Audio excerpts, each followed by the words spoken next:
They're expensive. They're in Japan. It's all in Japan, buddy. You're right. You might get attracted to them by the end of 2020. Oh my god. Yeah. You're right. Fuck, they have virtual girlfriends that live in jars. I want one of those just for a conversation piece, but I'm not willing to spend $800 for something to sit on my coffee table and insult my guests.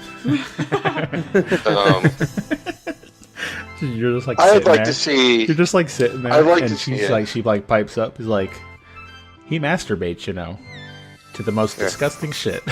The stuff I've had to search. To National Geographic, and we're not talking about naked natives here.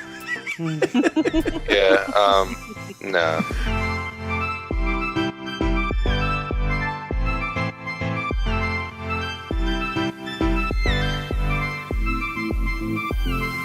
Hello, everyone, and welcome to episode 36 of the Thought Patrol podcast, and we visit you from the future. I'm confused. This week, for our main topic, we'll be talking about what we think the 2020s will look like. So, yeah, that's going to be our main topic. We're talking about that. Nothing's been happening in video games. We had like a small Nintendo mini direct and shit like that. Dark Souls was announced, blah, blah, blah. That's all in the news segment. Nothing we could really talk about too much. So we pulled something out of our asses. Well, Sam pulled something out of his ass. So we're going to be talking about that this week. So first of all, we'll start with an intro. And we're going to start with Caitlyn. So Caitlyn, how have you been this week? What's going on? What you been doing? Well, the semester started this week, and I want to kill myself. Yeah, depression's at an all-time high. Crippling depression. Loving it. So that's good. In all seriousness, how's the classes going? My classes are actually super interesting. I like That's this good. semester a lot better than my last semester. My last semester was really boring. As long as you enjoy what you're doing, that's the best thing. Because, like, I enjoy what you're doing. What do you say? I enjoy what you're doing. Having a class that you don't enjoy is some of the worst shit in the world. I fucking hate it. It's awful. Like my same class last semester. I'm taking world religions, which is really cool. Okay, we're learning about the religions of the world. Yeah, taking some obviously. Yeah, taking some anatomy and physiology. Ooh, that's my favorite one, anatomy. Oh yeah. Everyone likes anatomy, huh? Oh yeah. Oh, so much. In all so honesty, much. it sucks ass, but hey, it could. I'm sorry. It's part of anatomy. Sucking an ass is part of anatomy. I'm still waiting on that story. Yeah, when from episode 50. you take those classes, you learn so much about your body, and you're like, oh no. I know like, too much. So many things wrong with me. Me. And then what else am I taking? I already forgot. God fucking damn it, Caleb. You are on top of it. I know, right? Get with the shit. Get with the shit, kid. Come on now. Oh yeah, on top of it for sure. Yeah.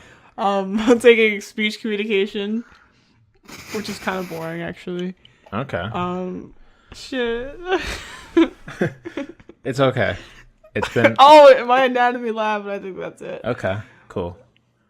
That's nice. It took me a while, but I got it. Yeah. Work's doing good. Everything's good with work. I almost got a promotion this week. Oh yeah, you turned it down. I turned it down. Yep. Because, listen. Yeah, explain your reasoning. They wanted me to be a team leader. I've only been working there for 6 months. Okay. I don't know half the shit that everybody else knows.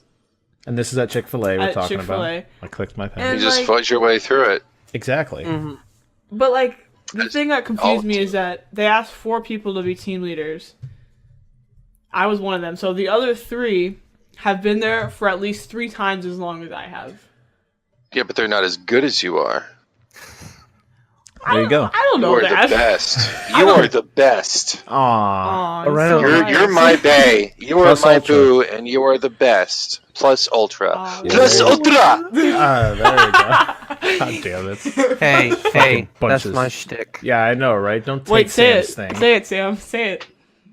I got something better for you. What?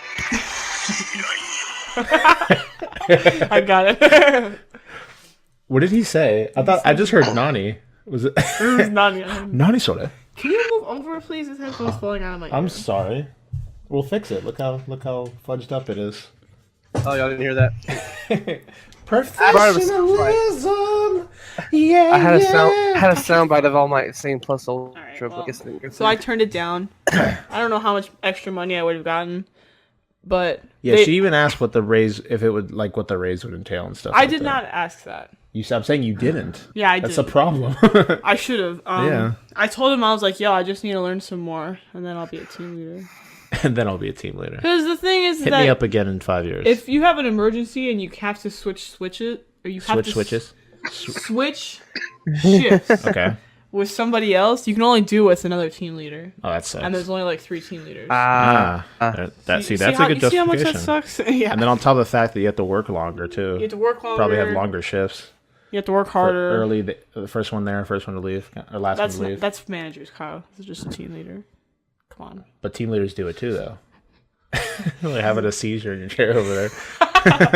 Listen, I'm not working from 6:30 to 10. Okay, no way in hell. God, that would suck. That's impossible. I can't work you that long. I don't think that's possible. I would kill myself. That's I'm 16 hours. 6:30 to 10. It's possible. That's 15 and a half hours. That. I don't know about that. That's like one of those days where you go to work, go to sleep, then go to work the next day. Yeah, exactly. All right. So I'm glad you're doing good, Caitlyn. I'm glad you could join us again. I'm not doing good. I eat Tide Pods every day. I eat Tide Pods every day. That's good. A Tide Pod a day keeps the doctor away. Actually, it keeps the doctor close. Or it keeps it pretty fucking close by, actually. It keeps the doctor close. He says that. It keeps the doctor close because, you're dying. Anybody who wants to know, they taste very good. So no, they don't. I encourage Shut it. the I fuck encourage up. it. Did you see that? I've never had the thought of wanting to eat a Tide Pod. Well, considering they have bleach in them. Yeah, I want it because they got bleach in them. And the other stuff. And the other stuff. Did you hear about that? They had like the Patriots like wide receiver? They made like an ad on Twitter, and he's like, "Don't use Tide Pods for anything but cleaning." It was so funny. It was so stupid. Okay. Hey, fuck off. Right? Next person. Do a PSA. Use an athlete. Yeah, he was like a wide receiver. He wasn't even important. Like, do you look up to this man? Good. Do what he says. Sam, what about you? How's your week been? It's been alright. Kind of got some crappy news. I'm going back to overnight, and I'm really not looking forward to it. So I'm gonna be probably looking for another job, and hopefully find something in the daytime, and hopefully something not retail. But if I can get something that pays a little more and gives me normal hours, then I'll probably take it. So yeah, I got that to look forward to. Let's see. Nothing really else happened. I've just been watching a bunch of TV shows. Haven't played too many games. I'm actually doing a little bit different thing this year. I'm kind of like going through my backlog. All right. I'm actually going to probably not be picking up as many games as I normally would. I'm probably going to be saving those for later. Just because I'm trying to like be more responsible with my money. Not saying that like, I wasn't before with games, but it's a luxury item for me now, and I just kind of want to be more responsible. But I'll be picking up some stuff for sure this year. So right now I'm playing through Horizon Zero Dawn. I need to finish that. I kind of like played it in February, and then Persona 5 came and so on after that. So just kind of playing through my backlog right now. And then I'm actually going to be starting a diet and exercising routine. Because I plan on trying to join the Air Force. And in order to do that, I have to drop about 90 pounds. Holy shit. Which is a lot. Yeah, but from what I've actually talked to some people who are in, and they said that as long as you're within 10 pounds of your expected weight for your height, then you can be waived off. So again, this is a lot, but yeah, it's still about 90. That's within 10 pounds of my thing. They want for my height, they want you to be like really, really small, and my genetics are not. I'm not built to be looking small. Let's just say, because I come from a very stocky family. At least my dad. I mean, my dad's size anyway. But yeah, I just want to have a new career path, and I know that the Air Force has got a lot of tech jobs and a lot of avenues for that, and I feel like if I join there, then one, I'll learn some more discipline, and I'll just, because I actually wanted to join the military, but I've had pre-existing condition, but from what I've learned, there's ways around it now, and they're more flexible with those things, and probably if I lose all that weight, I'll probably won't have that condition anymore. So I'm just wanting to do that, and I'm gonna probably join a gym so I can do more cardio and some calisthenics, and then I have a weightlifting set here at my house. So yeah, it's gonna be rough, but I feel like I'm really motivated this time, and I really want to see it through. So that's good. And a lot of times, if once you get set up with like a recruiter, they'll work out with you too. Like the way I did when I was joining the Marines, the way it worked with me was we went twice. I think it was twice a week, Tuesday and Thursday. We went. It was like every day. It wasn't every day, was it? Yeah, it was. Okay, maybe it was every day, but we went out and we went to the recruiting station. I went with you. I remember you guys did come every once in a while to like walk the park next to it, yeah. And we worked out with them for like 2 hours a day. I guess it was daily. Day, yeah, and it was every day after school pretty much. I went down to the recruiting station, we worked out, and I had to lose like 30 pounds. It was around that. It had to be around 208, I think, when I shipped. Yeah. And I was a fat boy coming out of like halfway through high school. So I had to lose about 30 pounds. But I was able to do it within a year. But then again, I wasn't like full blown. I wasn't dieting. I was just working out. So and I lost about 30 pounds within a year. So nothing's impossible. And hey, as long as you're motivated, you can get pretty much anything done. And that's pretty cool, man. Because I'm just really tired of my position. And I'm tired of Lowe's. And they've just changed so many things. And they're the corporate retail store. So I'm not expecting, a lot of sympathy or any type of like actual like, any type of compassion from them, and they put on that facade of like, we're looking out for you guys, this is happening for your benefit, and I'm like, sure, I mean, it's just so that you can make more money. It doesn't really matter to me. So, but anyway, enough from me. That's my whole shtick. Okay. So. Good luck to you. Yeah, best of luck with that. 100%. Where you got the Thought Patrol crew rooting for you. So. All right. Thanks, Kyo. And what about you, Shawn? How's your week been? Dude, you got you better mute that Final Fantasy in the background, boy. That's about it, really. I worked and it was miserable, and I don't have money, and that's so me. Just describe. We're all like so similar. We're all the same fucking person. Yeah. Man. Life is not paying me my your due diligence. No. What's what I'm looking for? My salary is short for some reason, so I need to talk to the HR department in life. We have to have a little get together. Maybe I need to get an attorney involved. Get involved. Make those motherfuckers update my goddamn warranty is what they need to do. Caitlin's opinion does not reflect the opinion of the Thought Patrol podcast. No, please do not threaten your employer with a firearm. Not all of us believe in guns, just the violent ones. Like me. You still work at the call place? Center? Yeah, the fucking garbage telemarketing place. I think all I had to say was the fucking garbage, and I think everyone would have understood. It's the worst. Like I've been in all kinds of different office related environments. I've worked in construction, I've worked in retail, I've worked at theme parks, and absolutely the fucking worst thing I've ever done is this place.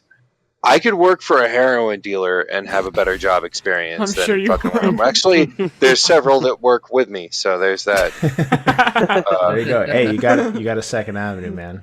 Have you been looking for anything else? Yeah, I have, but I need to rework my resume, and I'm really not sure why it's flawed. I did. Yeah. And Gal again, more than likely. Oh, I wish you could use me, but we have the same last name. Yeah. Or I can't didn't. do family? Well, I can use you for a different job for sure. She was saying she wished she could use me. But No, we're I was talking about me. What? I was talking about me. Yeah, But I that's said what we I'm had the saying. same last name. That's what I'm saying. You said you would like to use me as a reference, but you can't use family because we have the same last name. Yeah, but he said for a different job.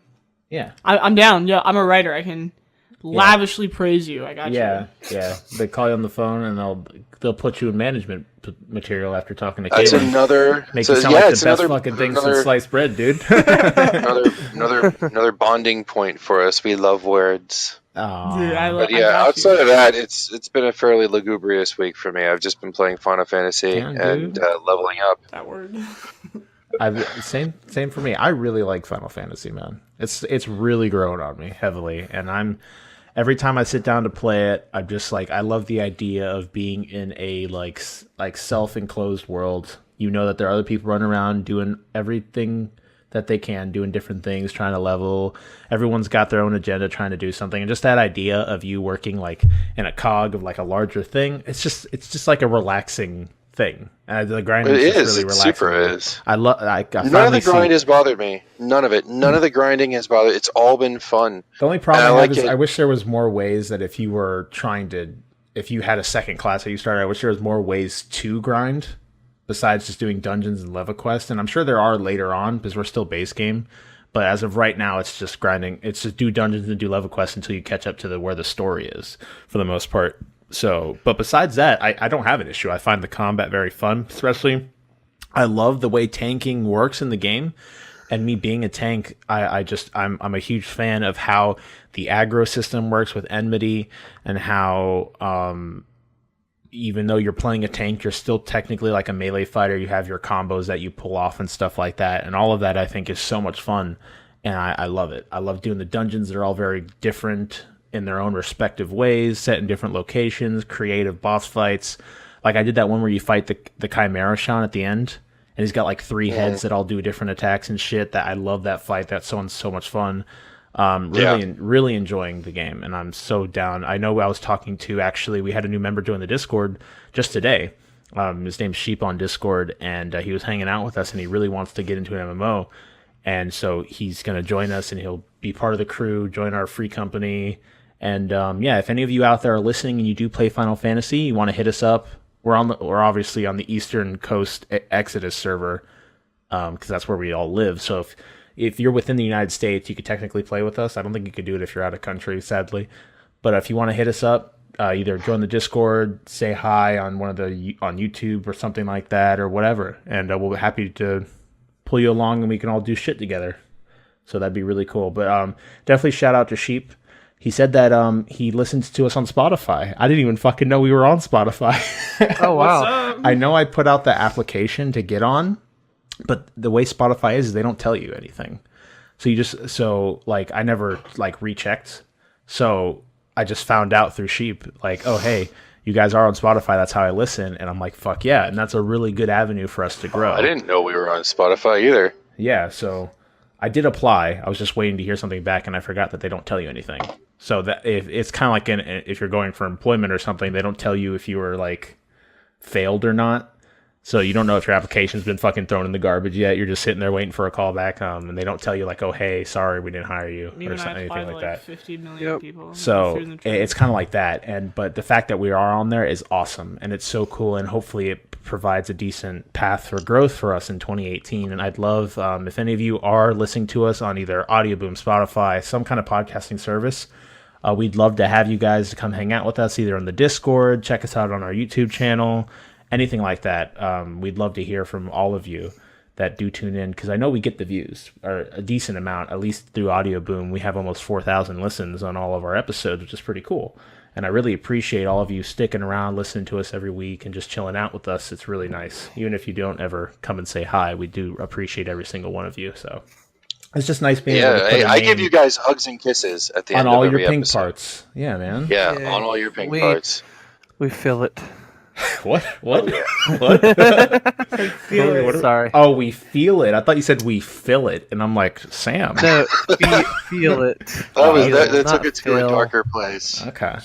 So for me, for this week, Nobody asked. shit. Oh, Oh. Fucking ass. Burn! Burn the host. Yeah. At the stake. You should see me like on the daily. Fuck this guy up all the time. So, games has been literally just Final Fantasy. I don't think I've played a little bit of Assassin's Creed here and there.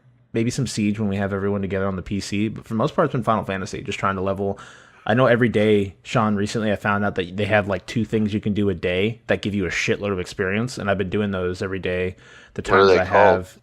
If you open up the Duty Finder, they have, it's like the thing where it's like guild hest leveling and leveling something else. And there's one will put you in a dungeon where depending on how fast you complete, you get like a fuckload of experience, and another one will put you in a guild test, and then you complete the guild test and you get a fuckload of experience. And it tells you it's not a lot, but it'll say it will boost it based on your level. So and it's daily that you do every day, and you could receive the reward once a day. So I've been doing that, and just leveling, enjoying the world, learning how much harder being a tank is becoming, dealing with the increasing amount of ads and things doing more damage and having to properly juggle all that while keeping the rest of your team alive and out of the enemy's line of sight.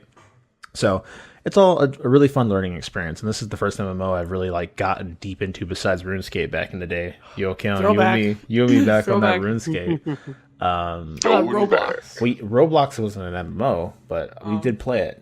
I remember that one time I made that map I put together using assets from the community and shit like that. And it actually got to the front page, and it happened overnight. And I set it up. I think I've told this story once before, but I set it up where like you can buy a shirt with like the secondary currency, and all that money would go to me. I remember the story.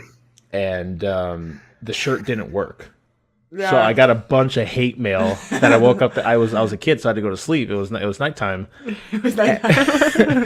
And I woke up the next morning to a shitload of hate mail, and I felt so distraught. I'm like, they hate me, and it was no longer on the front page. So it just I had my 15 seconds of fame, and it happened while I was asleep, and I felt so bad about it because a couple people bought my shirt to get like better weapons and shit like that while they were in the map. What? Early loot box, Kyle. Early loot box. Fuck. Well, You're the reason why EA effed everything I up. know, right? They stole got his my idea. They stole my fucking idea. Kyle. I'm sorry, guys. You know, and I'm pulling 1% of all of EA's profits, and I'm not telling anyone. I'm just choosing to live my life as in a shithole. So with a shitty car. with the shitmobile 2.0. Oh man. It's 1.0. So that's been my. Have we watched any movies recently? No, I don't think so. I mean, I know you guys watched that documentary on Netflix. I'm watching Planet Earth. Yo. Dude. That show makes me giggle and cry at the same time. It's the BBC stuff, right? Is it the first one or the second one? The second one is on Netflix. I haven't seen the second one. I saw the first one. It's so good. How was that? Dude, they have this section about these bears that I showed Kyle, and like they were hibernating or something, and they were coming out of hibernation. They still have these thick winter coats that they had to like kind of scratch off. So they go to these trees and they rub their bodies on these trees to get their coats off. Like Baloo in Jungle Book. What do you say? Yeah, What? they like scratched their back on the tree. Like Baloo in Jungle Book. Yeah. Yeah. Oh my god, it's so funny, and they're playing like this dance music, like they're dancing, and it's just so funny. Like that show is so well put together. It's just like, well, I can't imagine watching stuff like that in like fucking 4K on a TV and shit. That must be so gorgeous. Well, it's pretty good on the TV downstairs. Yeah, it's a 4K TV downstairs. I'll just suck my ass, alright? God damn it.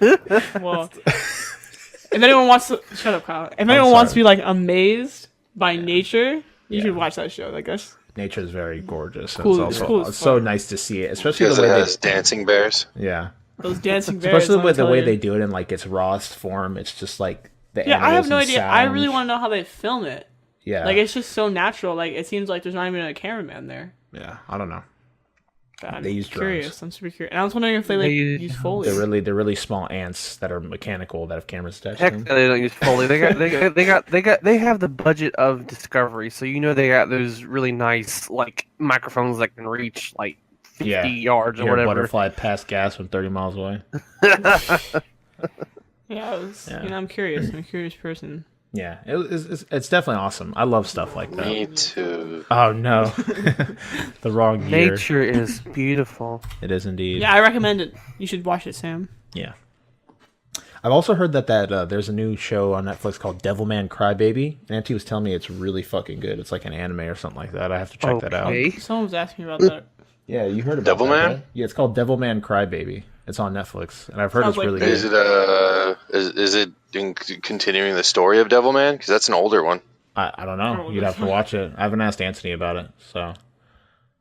That's a really odd name for a show, though. Yo, dude, did you see Devilman Crybaby? This shit was hard. Yeah, She was hard. they're eating babies. It reminds me of that show called Flip Flappers.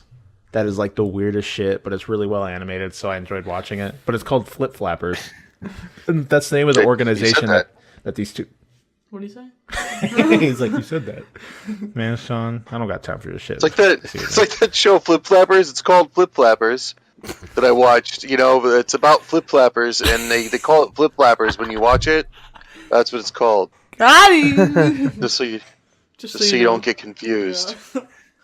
All right, guys, have a good night. Walk yourself out, Kyle. All right. Kyle, I did yes. watch Violet Evergarden. Oh, we're gonna talk about it. So I haven't watched it yet. We ain't talking about shit.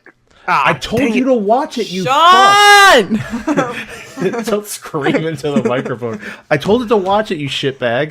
Oh my god. Don't worry, you didn't miss much. We're gonna talk about it though, just a little bit. It Just to was give a an very idea, 'cause piloty it's new. episode, that's for sure. Yeah. Is it? Okay. Well, They didn't reveal like anything. let's go into No our, spoilers. let's go into our housekeeping. Housekeeping. One meant for pillow, one suck cock. Me to jerk you off? I don't, What kind of motel is? This is yes. What's that from? Oh god, now I have to watch Tommy Boy again. Oh, Richard. Okay. Listen. I'm really confused right now. It's the references to a film. All right. You need to Right, watch yeah, that yeah. film because it is hilarious. Housekeeping. Oh god, it's a Housekeeping. classic. Nobody cares. Nobody cares about your fucking housekeeping. Continue, Fucking mate. communist.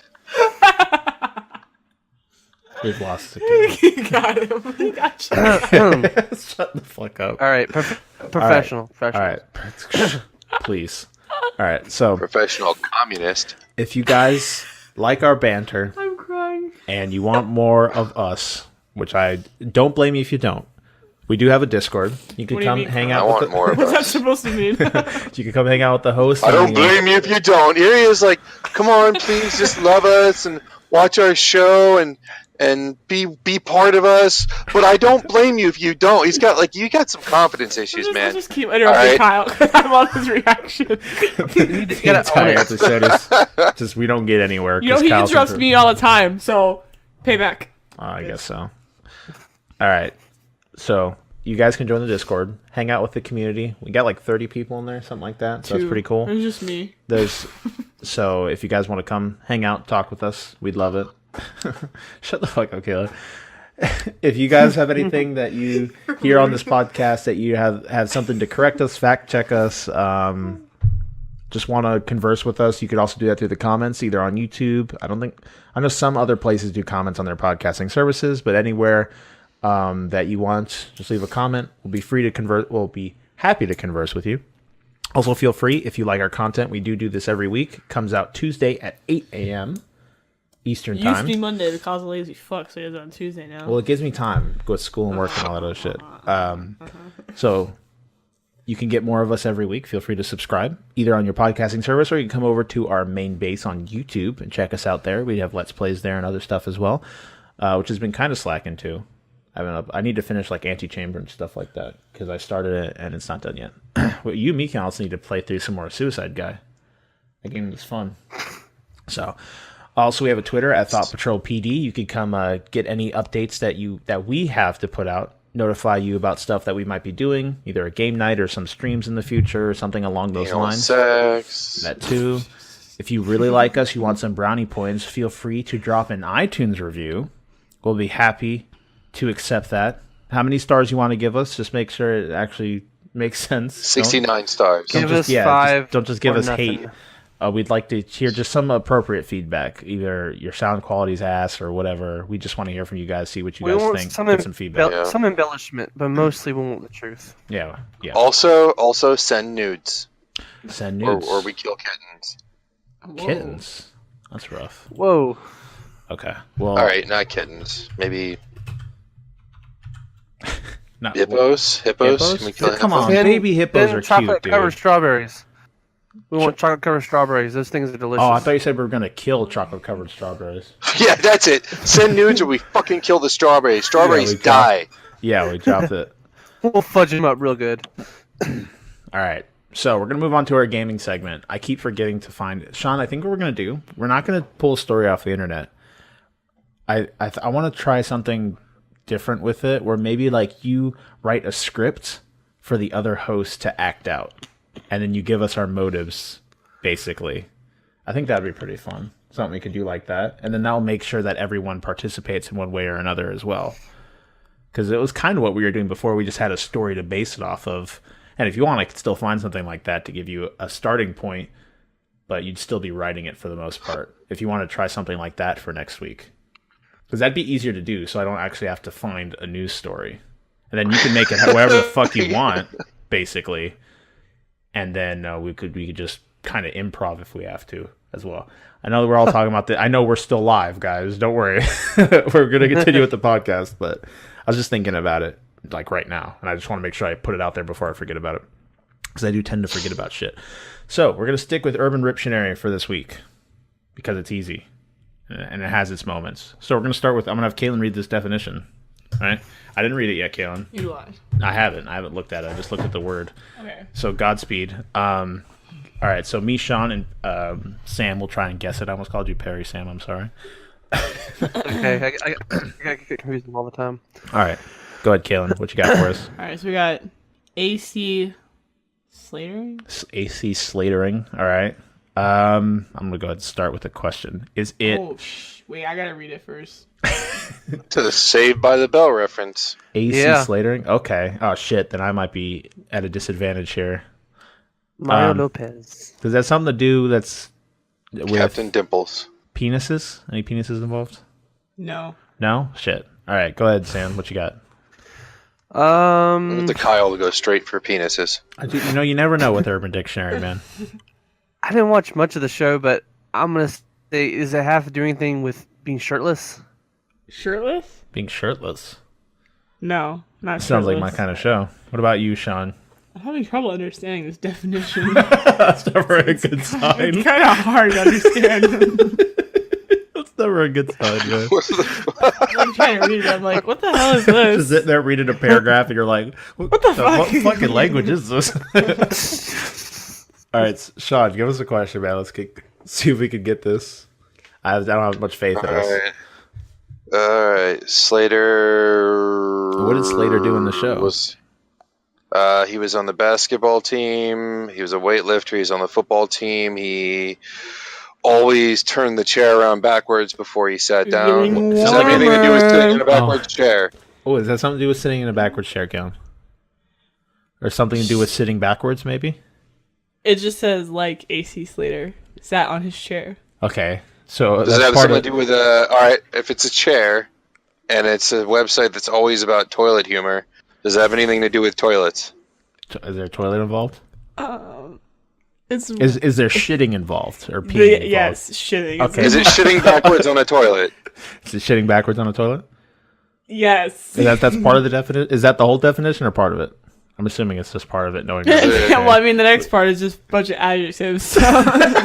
It's probably like shooting diarrhea out your ass backwards or some shit. All right, go ahead, read it for us, and also read the sentence afterwards. Okay. When you sit backwards on the shitter and take a disgusting diarrhea dragon dump like AC Slater in his chair and Saved by the Bell.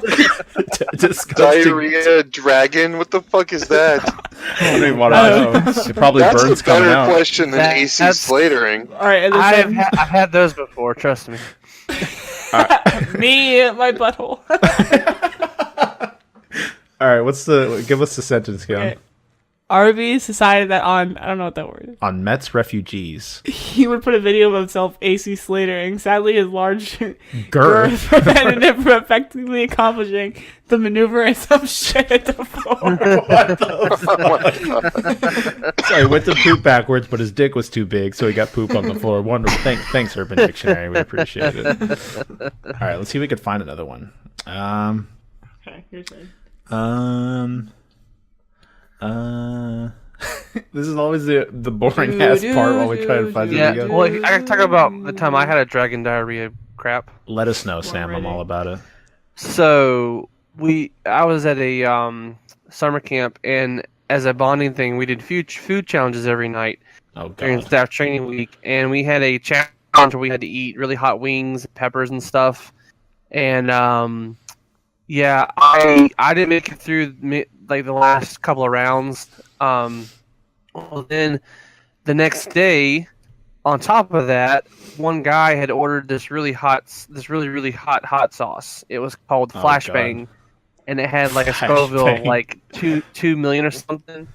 And he got the package, and it came in a tube, like a test tube, like not a clear one, but like a all covered and stuff. Yeah. And it actually was in a flashbang casing, like it looked like an actual flashbang grenade. Oh, that's fucking awesome.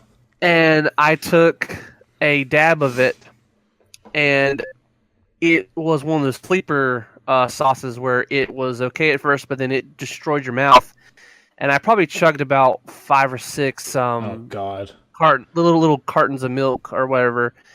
Well, then I'd say probably about 5 hours later, my stomach gave me the worst feeling in the world. Like it was as if the Balrog was in my stomach, and he was like, "You must now go to the bathroom, for I'm going to destroy your butthole." That's a really polite Balrog. Sorry. I'm going to destroy your butthole. That's what he really said. Dude, you sound just like my uncle. You're ready for fiery anal raping. So I go to the bathroom, and what came out was nothing short of spectacular. The devil taking a dump on top of another demon, and that demon swallowing it, vomiting it, taking the vomit, feeding it to a hellhound. The hellhound then vomited himself, then taking the remains and throwing it on a poor victim that had to spend the being dumped on by the devil. Okay. That sounds like chapter 2 of... That sounds like chapter 2. I talked to the author. That sounds like chapter 2 of A New Shade of Green, guys. Coming soon. So, needless to say... I will fucking gut you like a fish. Needless to say, my butt just hated me, and I pretty much crawled up into a fetal position in my bed and just thought about ice cream and all those other great things that are cool. So... Okay. Yeah, that's the time when a dragon came out of my butt. I'm glad you survived. I'm glad you're here to be with us today, even after that horrifying situation. So we're gonna do a couple more of these, and we have, keeping with the Saved by the Bell or whatever it's called. We're gonna keep in that area. So we have. This one might be a little bit easier, but we got some extra adjectives to go along with it. So we have an AC Slater upper decker Blumpkin. Oh, gosh. So let's get some questions. Keon, you're participating here too, because I am reading it. Okay. What's the word? An AC Slater upper decker Blumpkin. See, there's multiple layers to unpack here. You've got the AC Slater, which we know what that is. Blumpkin, which... maybe half of us know what that is. The upper decker part, that's the part to pay attention to. That's where the detail is. Maybe it has something to do with his 2 demons, 1 test tube story. It's possible. It's quite possible indeed. So, oh wow, I found a word we already talked about once. So we need a question here. Need to make some progress. So we know what AC Slater means, usually. It follows. Does this involve 2 people? It does indeed involve 2 people. Is it a sex position? Yeah, you can consider it a sex position. Is it backwards? Oh yeah, AC Slater. Does it involve defecating on someone? Poop is not hitting someone. Oh, but it's there. You guys are getting close. Are you sitting on someone's shoulders?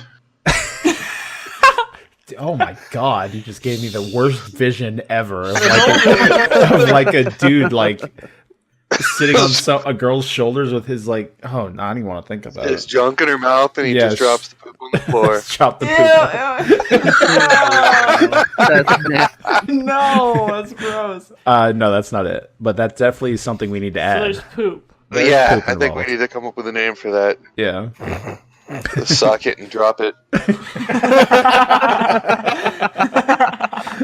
That'd be a good layer to add to this event where we all come up with our own Urban Dictionary term and throw it on there at the end of it. Is that it? Is the poop on the floor? There's no poop on the floor. Is the poop on the person? There's no poop on a person. Why is there poop then? Because it's Urban Dictionary. What does everything on Urban Dictionary have to do with poop? Is there a toilet with poop in it? There's a toilet with poop in it. Maybe, really? Maybe not where you'd expect, but there's a toilet with poop in it. What? All right, one more question. Is the toilet upside down? The toilet is not upside down. That was a horrible question. I don't know. Hold on. Blumpkin is when you're taking a dump and getting head. So you're sitting backwards on something, taking a dump. Are you holding them upside down with their head in your crotch while you're backwards on the toilet? Is there enough space for that? Is she small enough, dude? You can fit anyone in there. You both would have to be small. All right, that was good enough. I'll give you that one. Okay, so we have a AC Slater Upper Decker Blumpkin. When a man defecates in the top tank of the toilet while receiving oral sex from someone pooping and sitting backwards on the seat. Backwards on the okay. So it's the that girl would have been my next guess, actually. That's going to ruin your septic system right there. I'm glad that's your biggest concern, Sam. I'm just thinking of economical. That lets us know a few things. That explains some He's stuff. thinking practically. Yeah, I know. Okay, so we have the sentence here. Hey, girl, my dick is real hard, and I noticed that we both have been farting a lot. Perhaps we should AC Slater Upper Decker Blumpkin. Girl, you looking real good, and I had some Taco Bell, and you did too. Let's go to my bathroom and put on some Marvin Gaye. Okay, I'll stop. Jesus. Okay, so a man. Yeah. How is he sitting on the top tank? He's sitting on. Okay, so imagine that. So the girl's sitting on the thing backwards like AC Slater, and she's shitting into it. Yes. But the dude is sitting on the top tank. But how is he sitting on the top tank? Or is he standing? Oh shit, you're right. How fucking big is this tank? That'd be so uncomfortable too, because you'd have to have take the top off. How would you sit there? On that, and then they have that little pump that might go up your booty hole while you're sitting there. You gotta be careful. Hey. It's another layer. It's another layer. We can add another layer. Oh, see, okay. Pooping? So they're both pooping. They're both pooping. Oh my god, are you okay? I get it. Oh, you get it now? I get the farting part now.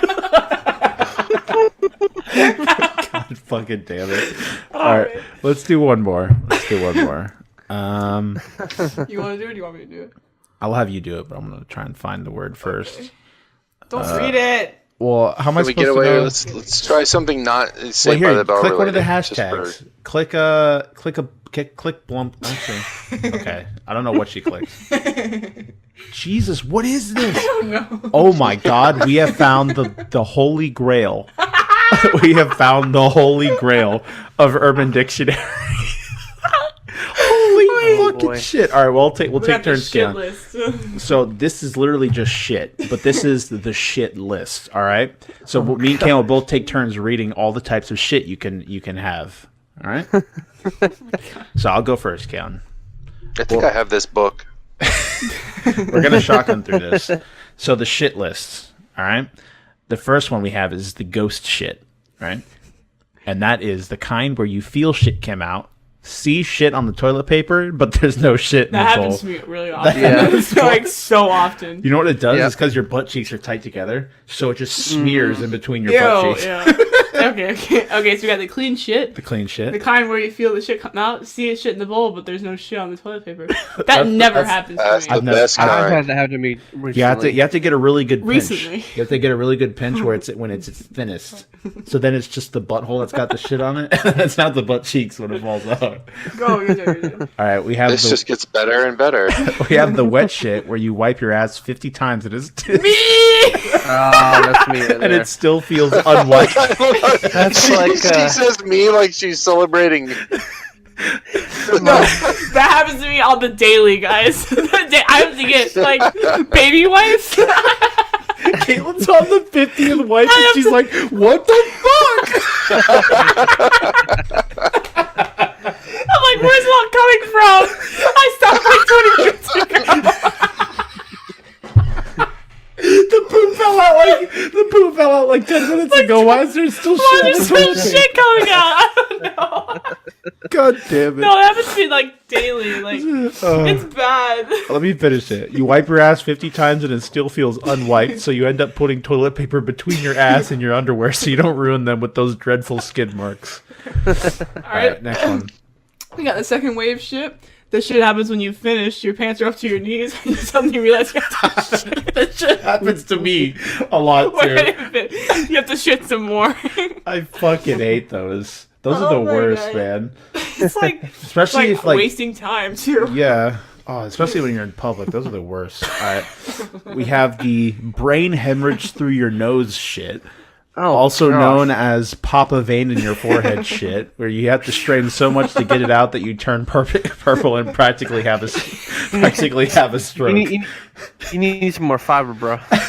That person needs that more case. fiber. Oh my god. Alright, we got the corn shit, which is no explanation necessary. Okay. I've had plenty of those. Yeah, I don't know why. I just don't eat corn anymore. And it's so weird that you could literally like pluck corn out of your poop and it looks exactly the same as it. You know why? Because 'cause it- corn has no nutritional value. Yeah, your body just passes it straight through. You shouldn't eat corn. Well, the inside of the corn you digest, the skin you don't. We have the Lincoln Log Ew. shit. It's the kind of shit that's so enormous you're afraid to flush it down without first breaking it up to little pieces with the toilet brush. I had that on a cruise one time. You must have been screwed on that. Remember when cruise. we went to that New Year's party, Caitlyn? Yeah. I had something like that where I fucking blew up the toilet and it smelled so bad. And that's like the worst feeling because I went to flush, but it wouldn't go down.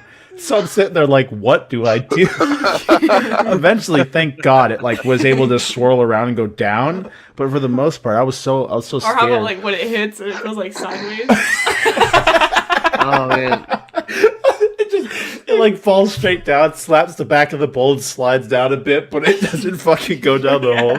God damn it! So we have we have a lot of here actually. We have the Let's notorious. skip a bit. Oh my god. We could come back to this next week. Okay, let's save this tab. Yeah. All right. Alright. I don't want to spend too much time on this. All right. We were at the. There's a lot here. Guinness Book of Records shit. All right. The crowd pleaser. Okay. I'm just gonna bookmark this page. Problem solved. Hashtag poop. Hashtag poop. That was one of the best ideas we ever had. Jesus Christ, man. All right. Hashtag relatable. Am I right? Oh yeah.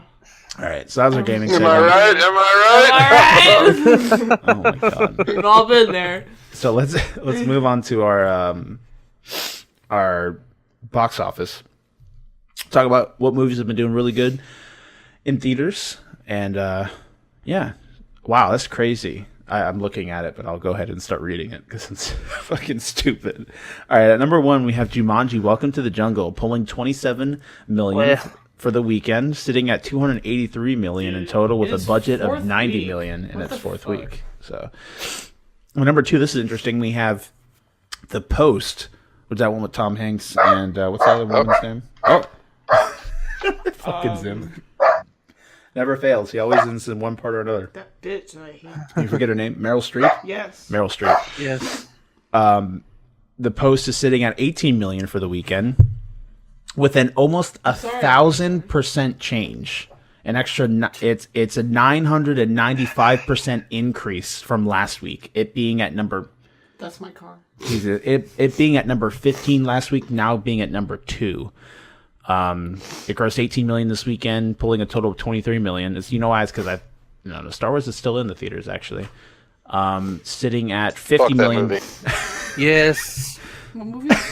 We have the two Unpopular complete. opinion. We have the Last two Jedi complete. was a good movie. We have the What two movie? complete opposites. We're not going to get into that. What we already. movie? Star Wars. Oh, it's still up there?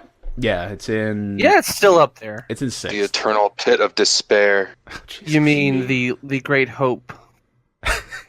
That movie has made. If you hope for despair, $597 absolutely. Oh no, I hope for Guys, greatness and let's- wonderfulness, but I guys, won't get into it. I won't get into Let's put our differences aside here. It's poo poo. God damn it! All right. So we have the post Golden. pulled 18. At number 3, we have The Commuter, which I've heard was okay, pulling 13 million for the weekend, sitting at a total of 13 million gross in its first week. At number 4, we have Insidious: The Last Key, sitting at 12 million. I heard Insidious was fucking garbage. Pulling a total of 50 million, sitting at a budget of 10 million on week 2. At number 5, we have The Greatest Showman, still holding it up, pulling 8 million for the weekend. With a total gross of 94 million, with a budget of 84 million in its 4th week. So it officially past its budget. It doesn't mean it's out of the fire yet, because it still has to. Usually they have to around double their budget to start making back money. If you consider like merchandise or not merchandising, but marketing and shit like that as well. Yeah. So make sure you unmute yourself here. Yeah. That happened last episode. So yeah, Last Jedi is sitting at number 6. So almost at 600 million for the 5 week that it's been in. So I didn't even know they were making a second Paddington movie. Do you know that? Yeah. I knew about it, What but the I didn't even fuck? see the first one. Me neither. I just Why are they making a second Paddington movie? The first one tanked. I don't know. The second one's Who knows? at number. The second one's at number 7 for its first week, but that's only $10 million. Sometimes they have It's too much nothing. faith in their movies. I know. Way too much faith. Maybe it was cheap. I Maybe. mean, the Saw movies don't have to fucking sell a lot to be profitable Yeah. Yeah. Same thing. or have good writing or good Yeah. acting or anything redeeming. Same thing when you get like the Insidious movies. They're so cheap to make. Get some cheesy effects here and there, and you At least you got they use yourself a fun ghost. ghost effects, you know? Like, at least they use some fun ghost effects. I mean, I thought that I haven't seen any of them because James Wan doesn't impress me, but most of the people that I know that are at least quasi-discerning with their horror movies seem to like Insidious. I would have expected the third one to do better. I wonder what's so shitty about it. I watched the first one at boot camp, and it was poo poo. It felt cheesy to me. It Yeah, felt but like a B movie. Didn't you watch almost. it on a garbage TV surrounded by a bunch of other dudes on a couch or something? Yeah, it wasn't on a couch. It was on a hard erotic? tile floored. But yeah, technically. Yeah, so that's that for the top 5 for the box office. So that's how the movies have been doing. Let us know what you guys have seen out there. Any movies that you think are worth a recommendation or something along those lines. We'd love to hear from you guys. But You're those worth are... a recommendation. Huh? You're worth a recommendation. Damn. Aw. So that's that. Since we're technically at our review corner section, but we're not going to be really reviewing anything. We're just going to be talking about. Let's talk a little bit about Violet Evergarden. Shawn, you and me should watch it afterwards after we're done with the You podcast. and I. You and I, yeah. My fam. Fuck you. Whoa. Wow, that escalated quickly. I know, right? Come Yeah. on now, that's not the right way to say it. Go fuck yourself and die! That sounds good.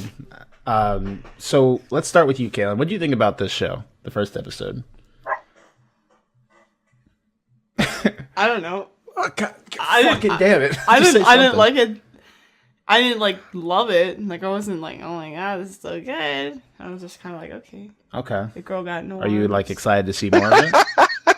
I love it. You didn't even need the sentence. All you needed was, what did you think about it? And then,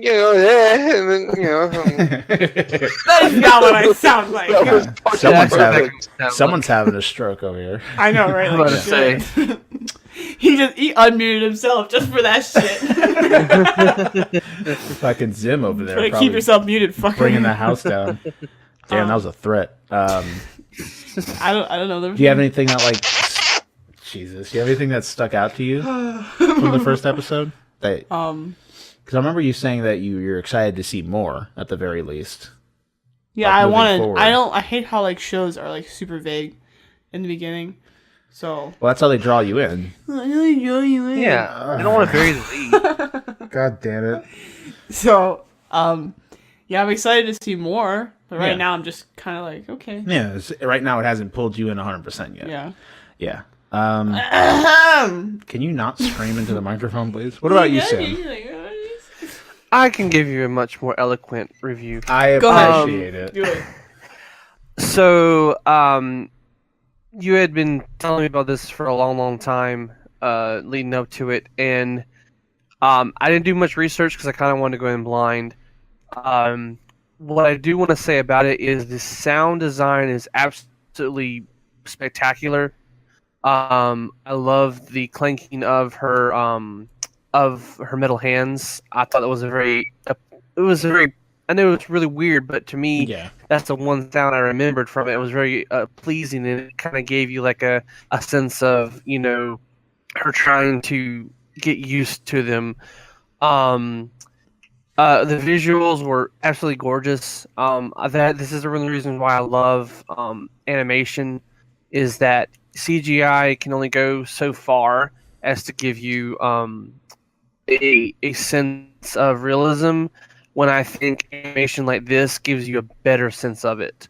It has a fluidity that I don't think you see anywhere else.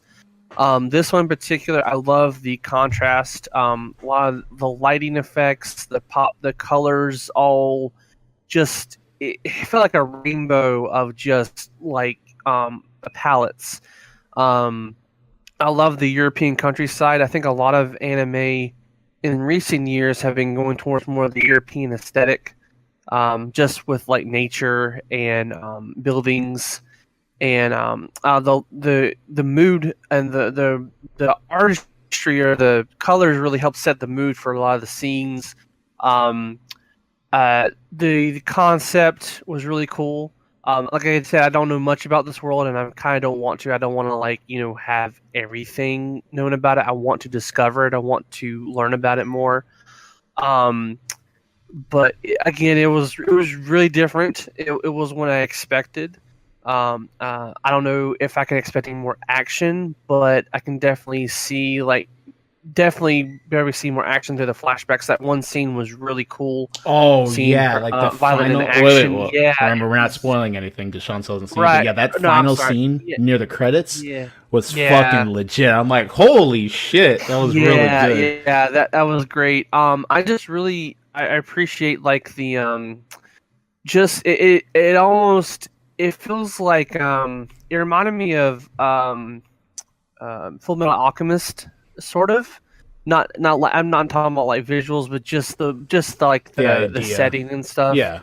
But again, it really gets me intrigued and wants me to watch more. And I really like Violet. She's one that is very stoic, but I can definitely see her. She's very vulnerable too, especially when it comes to you know who.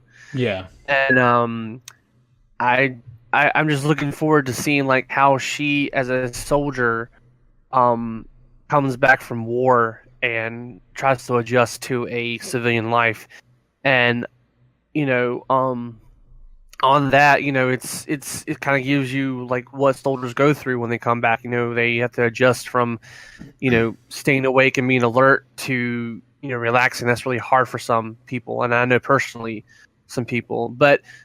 Again, that's, you know, just one of those things I observed.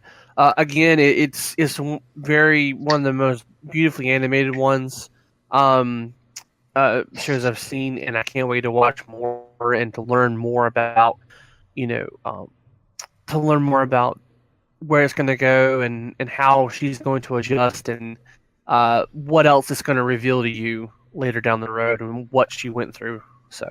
Again, yeah. I really liked it. I'm looking forward to more. Yeah, I agree quite a bit. The characters are very, they're for the most part believable. I mean, there was like that one scene that they always got to fit in anime somewhere, like I wasn't expecting, and I'm like, okay, well, whatever. And I understand why it happened because of how she is, but then it's like just something like, oh, hey, There's giving you a nice reminder that you are watching an anime. Yeah, and but I agree with you. The music as well as the sound design was fantastic. I think they do a good job of integrating, for the most part, the CG into the 2D animation. Like her hands in some of the scenes were CG, including like some of the trailers that they did had looks like that. And for the most part, again, it all flows very well. I'm interested to see where this goes. If we'll stay kind of how it is right now, where it being more of like a drama, kind of, or if it will escalate into a full-on action. Because I've seen like scenes from the maybe something will happen with this person. I like her motive right now, like that she was explaining it near the end of the episode, basically saying this is what I'm trying to do, and I think that's really heartwarming in a sense. I like that idea. Jesus, I'm dying over here. I like that idea because you're seeing a different. Because normally people try and do that. Hello, just baby. Usually people just do that. Kid. Shawn, you're not muted. It's like kissing his dog. Like, oh, come here, Zim. Like, I'm getting swamped here. I didn't unmute it. They did. They stepped on the phone. So it's interesting to see her point of view, especially from, again, the way she is, what she is, how she's come to be where she's at, and her trying to accomplish this goal that most people go throughout their life, trying to figure out what this this thing means, and her shooting towards that and trying to learn and trying to adapt into something that's more human. And again, like you said, she has that side to her. It exists. She is human. She does show human emotion for the most part, despite being what she is.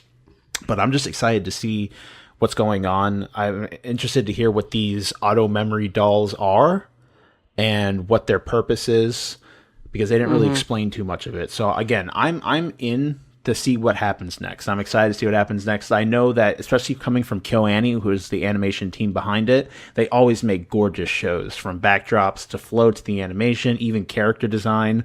The character design was really good in this show too. No one was really out of place, but everyone was still unique to a way.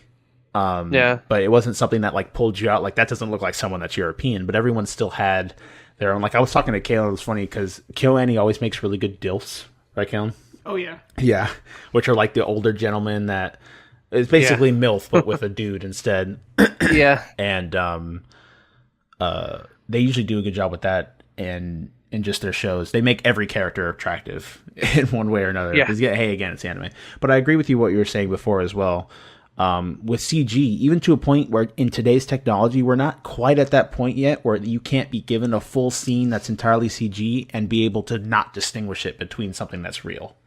Right. Like, a lot of times, even if CG is really good, you can still sit there and pick apart the CG from the real. It's still distinguishable, no matter what. I mean, in a lot of movies, it's better than others at not pulling you out immersion-wise, but for the most part, CG is really difficult to like incorporate with actual live action at the same time without pulling the viewer out of it, basically. Like, even to the point where some movies get shit because their CG's bad.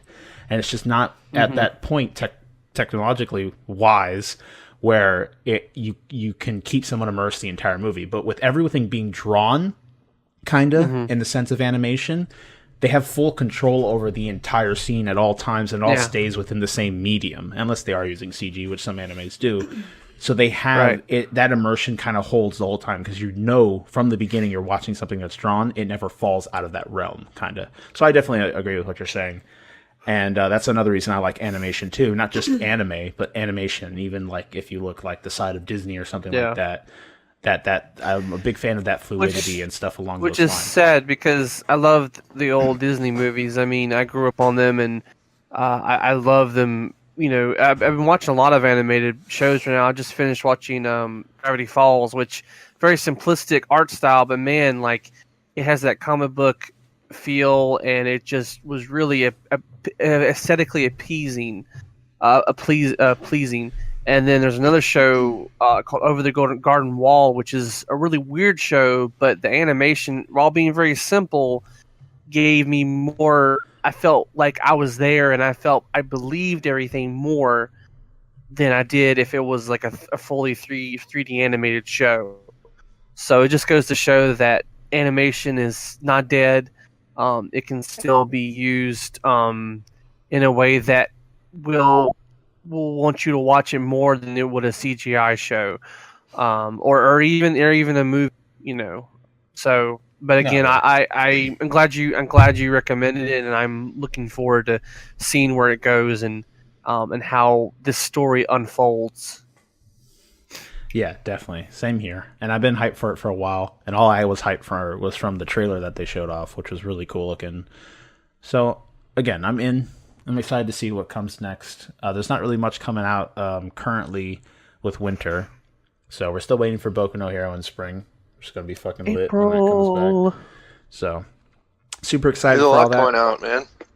Well, what else is coming out right now in winter? The new Seven Deadly Sins is out. Yes, that's right. And was it? I think late winter, early spring is the next Sword Art. You have the new Boku coming out a ways later that you mentioned. Yeah, and then there's like the next season of Tokyo Ghoul's coming out. That I'm excited for. I gotta watch the second one. Everybody I know actually I do, because the second one reverses the story that happened in the book, but the ending, it still ends in the same place. You still have the same kind of character arc, it's just done differently. And I have to watch it because what happens in season 3 is going to reflect on what's happened in season 2, just like the story and the next arc of the book reflects on that second arc. So I still have to watch it, even though I'm fine with that. I already know what happens, and it doesn't fit the character, and it's going to frustrate the shit out of me. You know what show I was talking about last week that I just could not think of? I remembered it. It's Shingeki no Bahamut. Genesis, the one based on the card game. That's a really good fucking show. Have you seen it? I have not. I have heard of, though. We need to watch it because it's really good. And the second season, Virgin Soul, was really good too. So we have 2 series we're watching right now. I know. We need to set. We need to finish those first. You need to get caught up with fucking Blood Blockade Battlefront. But I can't remember the Japanese name right now. But you need to fucking get caught up with that shit. 8. I'll probably do that like on Tuesday or something. 6, I think. Oh, 6? Okay. Yeah. I think it's 6. I'd have to go back and look. We need to set a time every night where we just get together and do it and stop like putting it off by playing games and shit like that. And then we'll be good in no time. Because like if you do 2 to 3 episodes a night, then you're pretty much Gucci. So that's that. Again, if you're looking for something to watch, even if I'd give it a try even if you don't like anime. I think it's one of those things that kind of sit a little bit above other animes. It's got a little bit more quality put into it, so you might enjoy it. Maybe you never know. So if you're looking for something to watch, you have that. It's called Violet Evergarden. It will eventually be coming to Netflix, but it might be in like 6 fucking months. So you gotta wait for that. So moving forward, again, we're going to go over to our What to Look For segment. We're going to be talking about the games coming out actually this week. As we move into the next week and get a little bit further into January, we have a decent amount of stuff actually coming out. So here's what you guys have to look for. We have Street Fighter V Arcade Edition coming to PC and PS4 on January 16th. We have Forged Battalion Steam Early Access launch coming to PC on the 16th of January. We have Hyper Universe coming to PC on January 17th. We have Kirby Battle Royale coming to 3DS on the 19th. And we have the Aquatic Adventure of the Last Human coming to Xbox One on the 19th, which will also be coming to PS4 on the 23rd, but that's technically next week. It doesn't matter. So those are the games. You guys always have something to look forward to.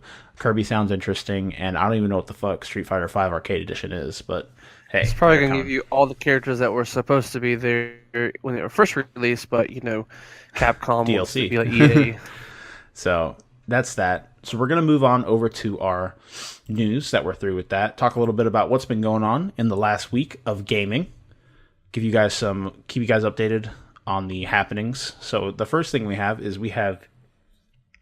recently, GTA 5's online mode set a new player record 4 years after its release. So this is from Eddie Macick of GameSpot. Excuse me. Grand Theft Auto Online, the multiplayer mode for GTA 5, had the biggest year ever in 2017. Developer Rockstar Games has announced the studio announced in a blog post recently via IGN, though it didn't say if this achievement is based on player numbers, revenue, or some other metric. For December 2017 specifically, Rockstar said more people played GTA Online than ever before in the game's history. This is extremely impressive given that GTA Online launched more than 4 years ago in October 2013. It's exceedingly rare for any game to have that long of a tail. GTA Online's ongoing success can no doubt be attributed to Rockstar's impressive commitment to launching new updates and activities on almost a weekly basis. The new player record for GTA Online comes not long after Rockstar launched the large-scale Doomsday Heist expansion. So what seems clear is that, as Rockstar, the parent company, Take-Two, have always said, if you make good content, people will flock to it. GTA Online has had its best quarter ever when it comes to revenue for the 3-month period ended September 30th. Though parent company Take-Two has not shared any specific figures, Take-Two and Rockstar have shied away from discussing specific performance figures for GTA Online. Though in 2015, we learned that the game had 8 million players weekly. Blah, blah, blah. GTA 5 has shipped an astonishing 85 million copies across all platforms since launch, making it one of the best-selling games ever in the United States.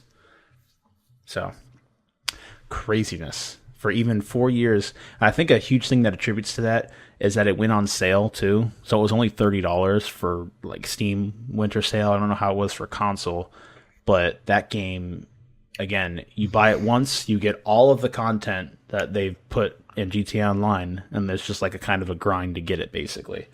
And people flock to it. It's a fun game. I've played a little bit on PC. We actually did start the Doomsday Heist, me and Tyler, but we haven't finished it because we just can't find the people. The way they do it is weird because there's only two of us, and you can search for more people, but for the certain parts of the heist, they only give you like a minute to search, and then it will just start it, and then you have to do it with 2 people, and it fucking is impossible. So it's pretty silly, but that's crazy to think that even 4 years after the release, there's still people flocking to GTA 5 and just hopping all over that. And I think another thing that might contribute to that is the hype coming with Red Dead Redemption 2 around the corner. So people are just kind of, maybe I just want to get that kind of Rockstar feel back again while they wait for Red Dead Redemption 2. I don't know, but still. Definitely made, let's see. So say if they made 85 million, they sold 85 million copies. What's 85 million times 60? This is going to be a super rough estimate because half the time people bought the games on sale and shit like that. So that's what, $5 billion? I'd say it'd be something close to that, because if you count for people buying like the shark cards or things like that, it might be close to $5 billion that they've made within that range.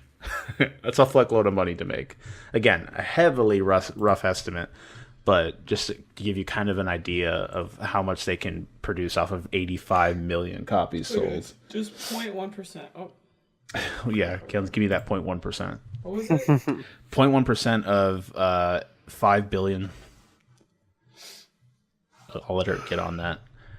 So another very awesome thing that we have coming is Dark Souls Remastered is on its way. And also it has been confirmed for the Nintendo Switch.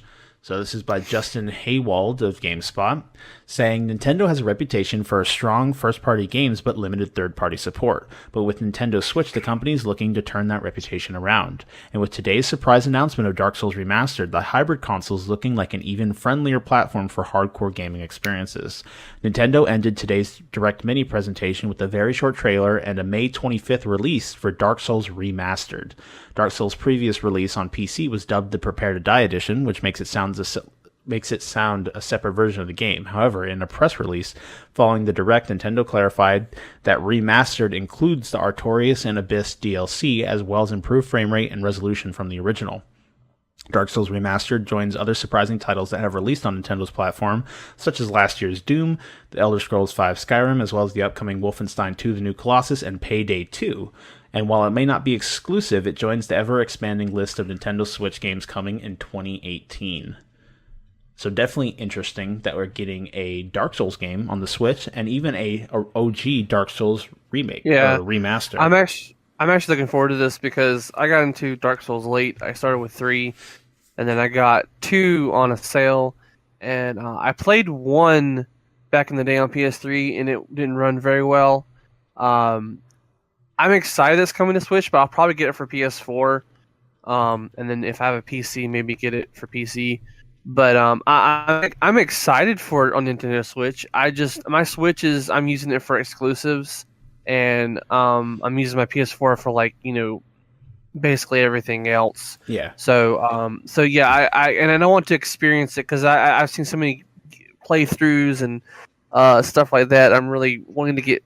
I wanted to get back to actually Demon Souls is what started. I'm hoping they'll do a Demon Souls remaster, but that'd be cool too. Who knows if they'll do that? But yeah, I'm really excited. And I also saw that I don't know if it's only Japan exclusive, but apparently they're doing a trilogy bundle. It is the Japan exclusive, sadly. Yeah, okay, that's what I thought. And it's really expensive. It's like $400.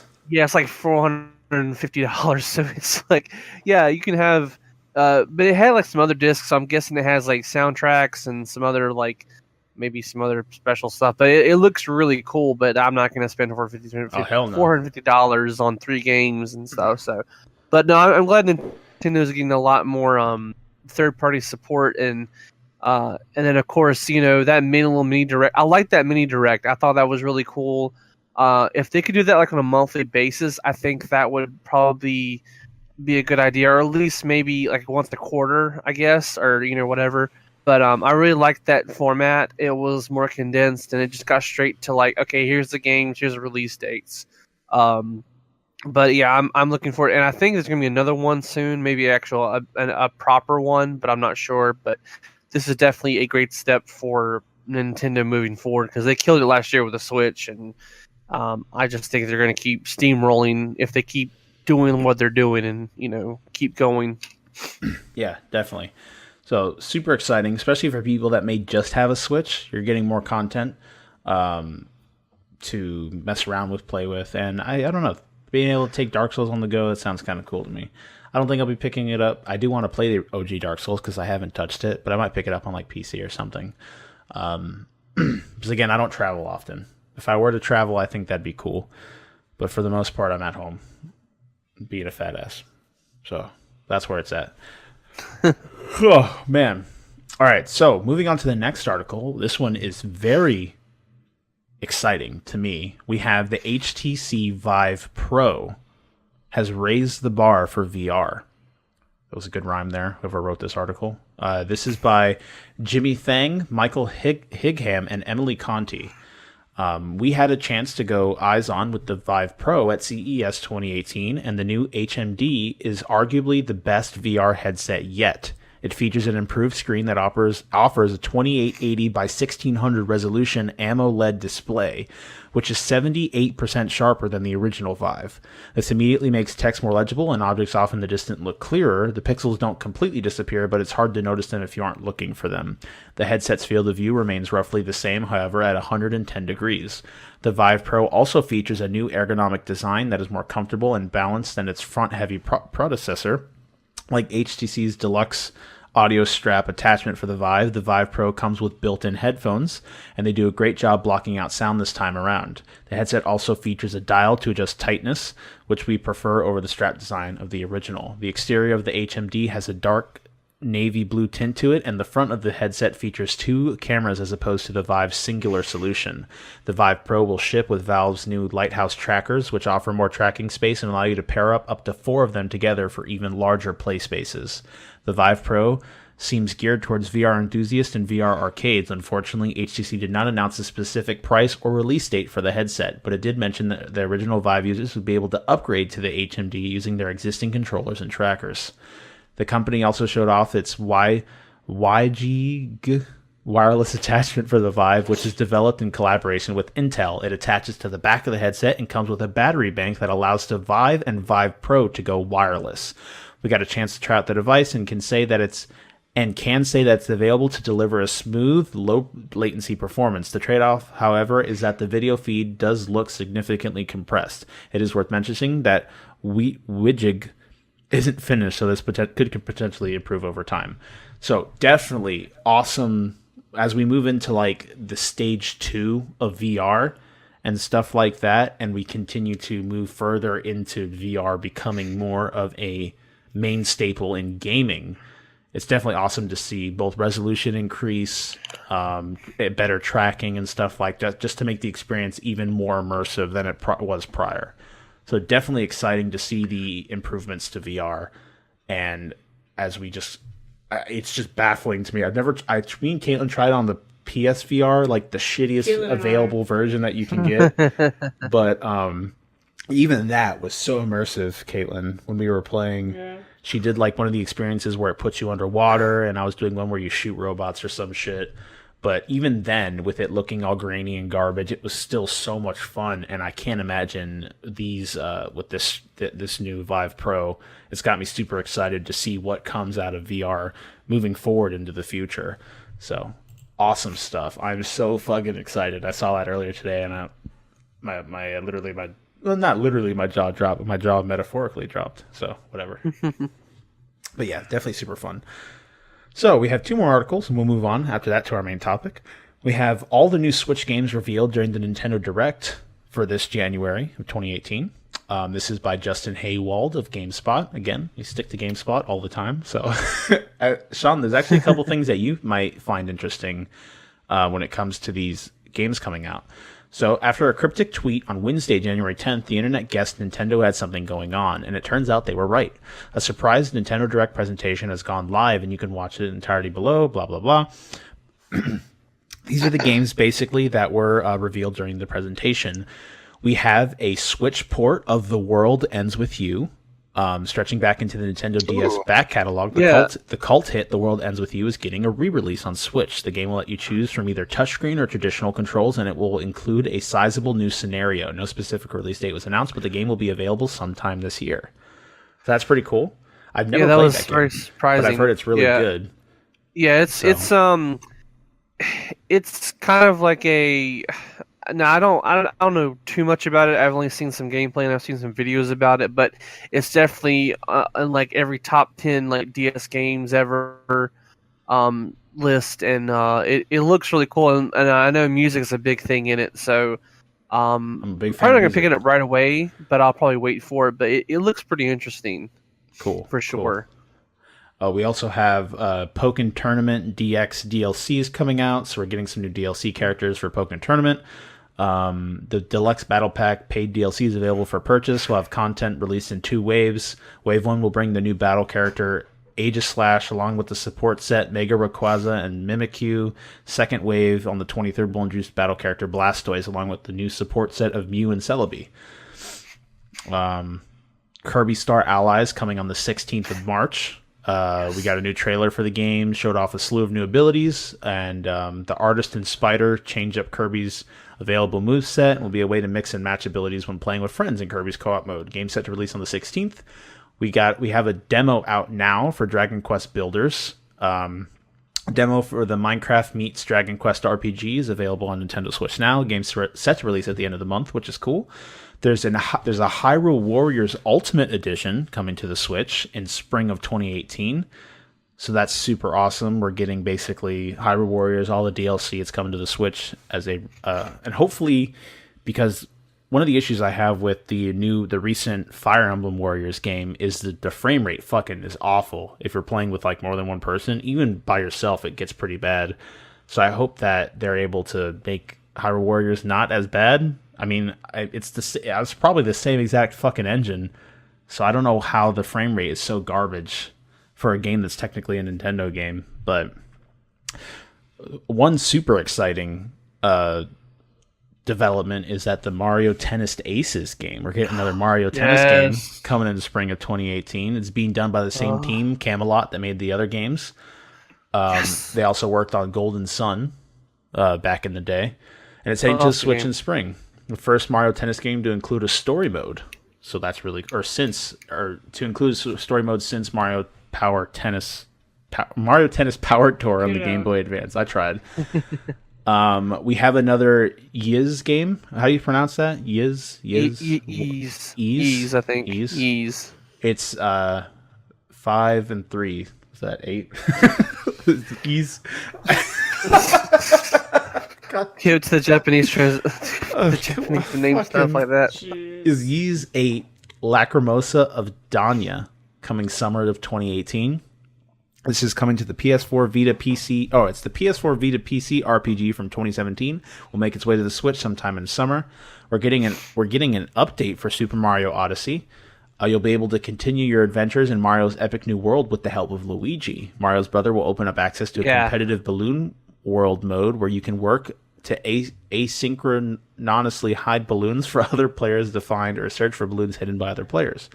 In addition, the free update will introduce new snapshot filters as well as 3 new outfits. You'll get Sunshine and Shades, plus an outfit, which is modeled after Super Mario Sunshine. I have to get that. You could get a musician hat to look like the new Donk City musicians, and you can get the Dark Souls armor to put on Mario. It's just the knight armor and a helmet. The knight Mario looks pretty cool. Yeah. We're also getting a... what does SNK mean? SNK... You know what I mean. It's all the fighting games. It's done by that company. Yeah. So we're getting an SNK Heroines Tag Team Frenzy game coming in summer of 2018. There's Mario and Rabbids DLC coming out in spring of 2018. We're getting Payday 2 on February 27th, which is interesting. There's a new original game from EA called Faye and Celeste, whatever, coming. You don't typically see from publisher like EA. It's an indie game. This year, the company is highlighting Faye and announcing later in the year the game now has a February 16th release date, and Celeste from developer Mapmate Games will head to Switch on the 25th, so those are 2 different games. We are getting a Donkey Kong Country Tropical Freeze game coming to the Switch, port coming to the Switch, and then finally we have Dark Souls Remastered coming on May 25th. So definitely awesome. A bunch of brand new stuff if you're a Switch fan and you have just a Switch. You got a bunch of new stuff coming down for Q1 of this year, which is really cool. And finally, we have just something I thought was interesting. NVIDIA is highlighting a new gaming monitor that they're coming out with, which is fucking insane. So basically, this new monitor is called they're called BFGDs, which stand for Big Format Gaming Displays, and they boast impressive things such as 65 inches display, 4K HDR, 120 hertz support, including G-Sync and FreeSync to eliminate screen tearing. So this is basically a TV you slap on your desk that's 65 inches. Fortunately, there's no prices for how much they'll cost, but they'll probably run anywhere between $1,500 and $2,000 for these monitors alone, especially since it's like NVIDIA. But I can't imagine having a 65-inch monitor on your desk that is 120 hertz support and 4K. That is fucking insane. But those things will probably cost an arm and a leg. Still really cool. I thought that was interesting. So we're going to go ahead and call it. We're going to move on to our main topic, which, Sam, I'd like you to present it since you brought it up. I did not research, but I brought up something kind of talking a little bit about what might happen. But you present what you think or what you want us to talk about for the next 30, 45 minutes. Okay, give me one sec. I just, I don't know, like, you were like, hey, main topic, and I was like, well, I thought I joked, said cryptocurrency, but that's really convoluted, and there's so many layers to that, and not to try to plug another podcast, but Dude Soup did a really good job of explaining it. That would be something to check out if you want. I've been watching videos. If you guys want a smart podcast that's also funny, which is the opposite of us, go listen to the Dude Soup podcast. They're really good. They're really smart, and I love them to death. Funhouse is awesome. Yeah, I've been watching their videos constantly. They are freaking hilarious. They are just some of the funniest people. But anyway, but then I thought, well, when we're talking about like the future, because it's 2018 and we're 2 years from 2020, and when I messaged you, I said, a lot of, back in the 50s and 60s, 2020 was like the far future, and their vision of the future was like flying cars, basically the Jetsons, pretty much. If anyone ever seen that, that's an oldie but goodie.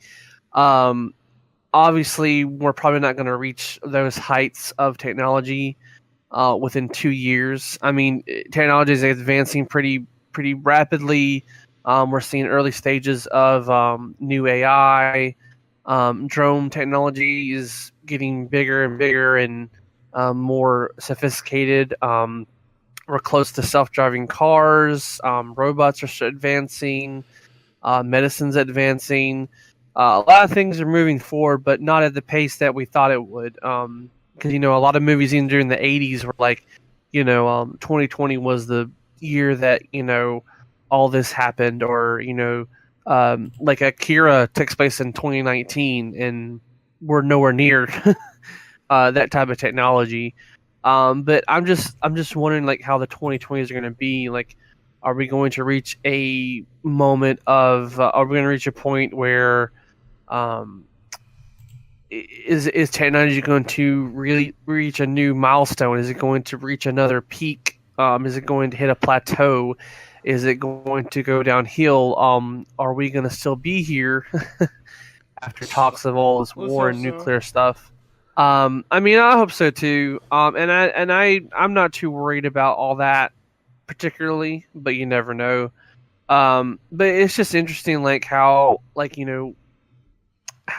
back 70 some years ago, this is how people thought the world was going to be. And for us, I don't even know what the world would be in like 2080 or 2100. I don't know for sure. I don't know if we're going to be able to have, the point of singularity, having our consciousness put into artificial bodies and stuff like that, which Black Mirror does a really good job of that. That's a really great show if you have Netflix.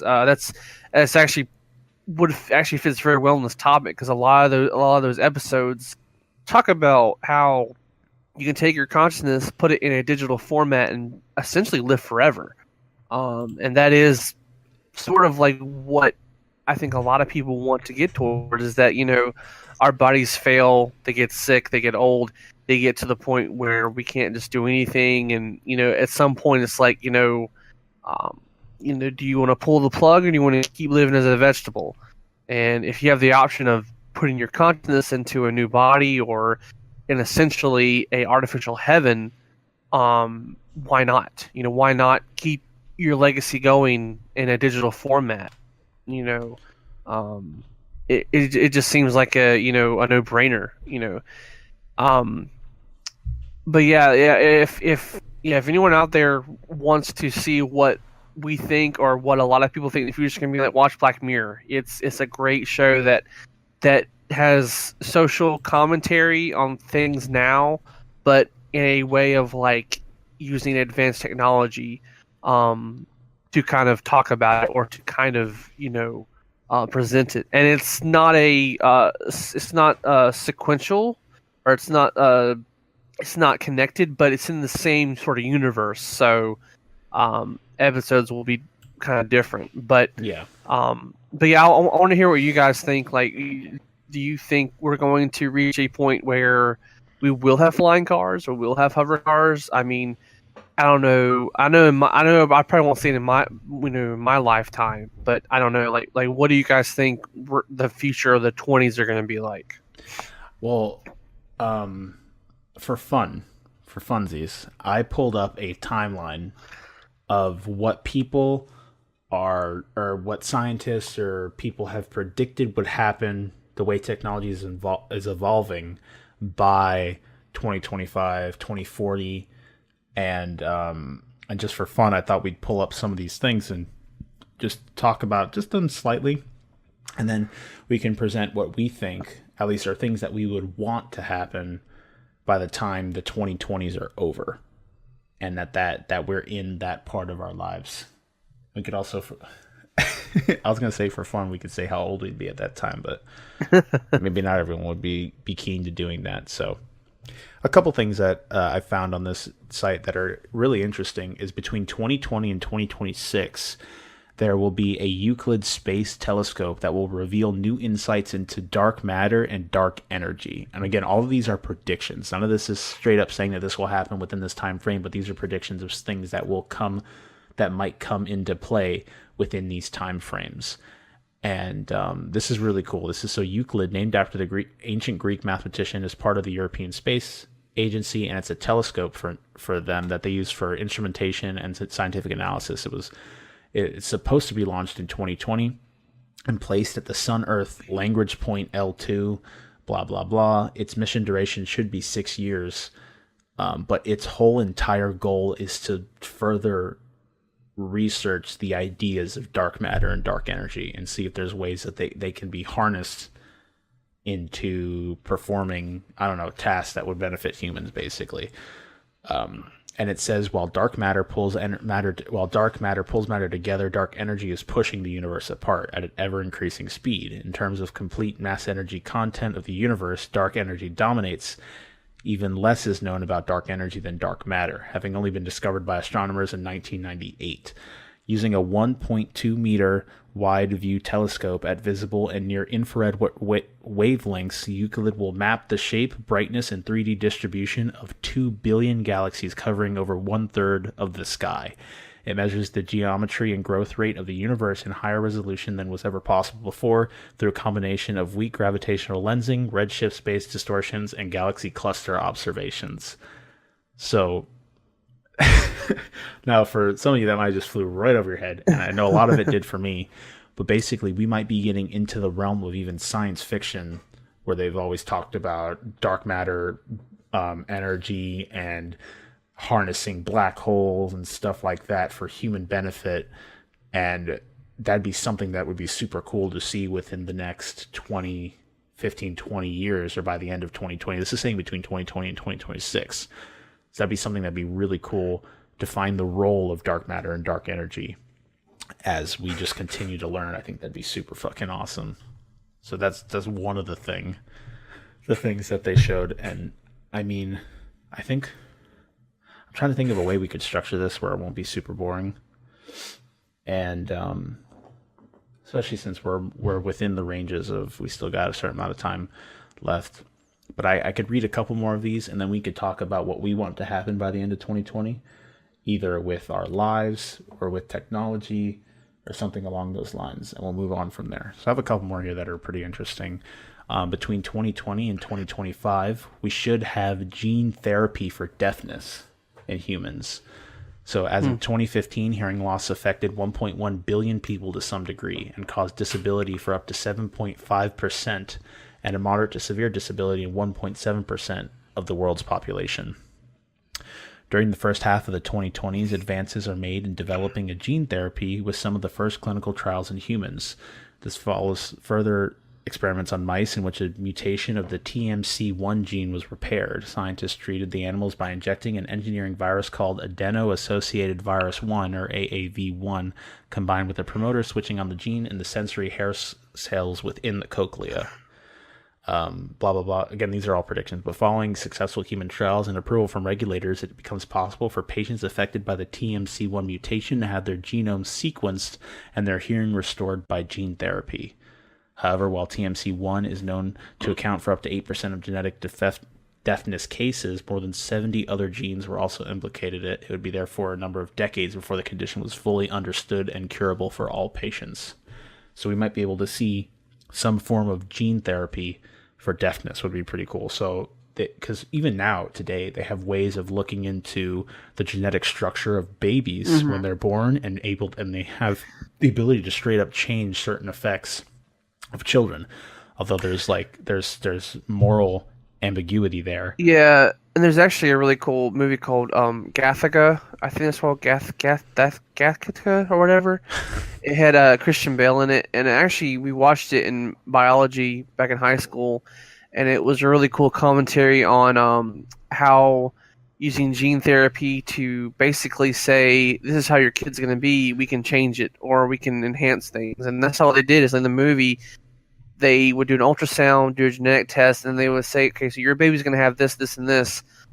If you want, we can remove this, we can add this, or whatever. And it got into the realm of, like, you know, who is qualified, who is this. And it was a really cool movie about how, you know, even though you have the power to change it, you still can't change the spirit or the determination of someone to overcome adversity. You know, you see all these people that are born with, you know, deafness or handicaps, but yet they overcome it and they succeed. So in a way, it's very enticing to think about the future like that, where we can possibly change our genetics, but in a way it kind of defeats the purpose of inspiring. And I'm not saying you can't inspire without that, but and I don't know if a lot of people would agree with that kind of choice of that moral ambiguity. Like, do I really want to change how my baby's going to be when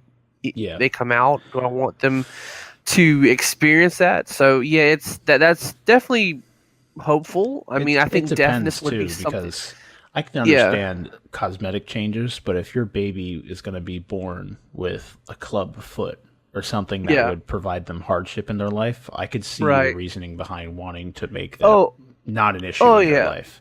Oh, that's fun. I think deficiencies for sure, but enhancements, I think that's where it draws the line. Like, I don't like. Oh yeah, I don't want any Master Chief babies coming out of me. Coming out of me. I want to have. Yeah, I want to be giving birth to them. In 2020, males will be giving birth. Yeah, you didn't know that one, did you? We're gonna be called the seahorse generation. Coming out of your butthole. The seahorse. The seahorse generation.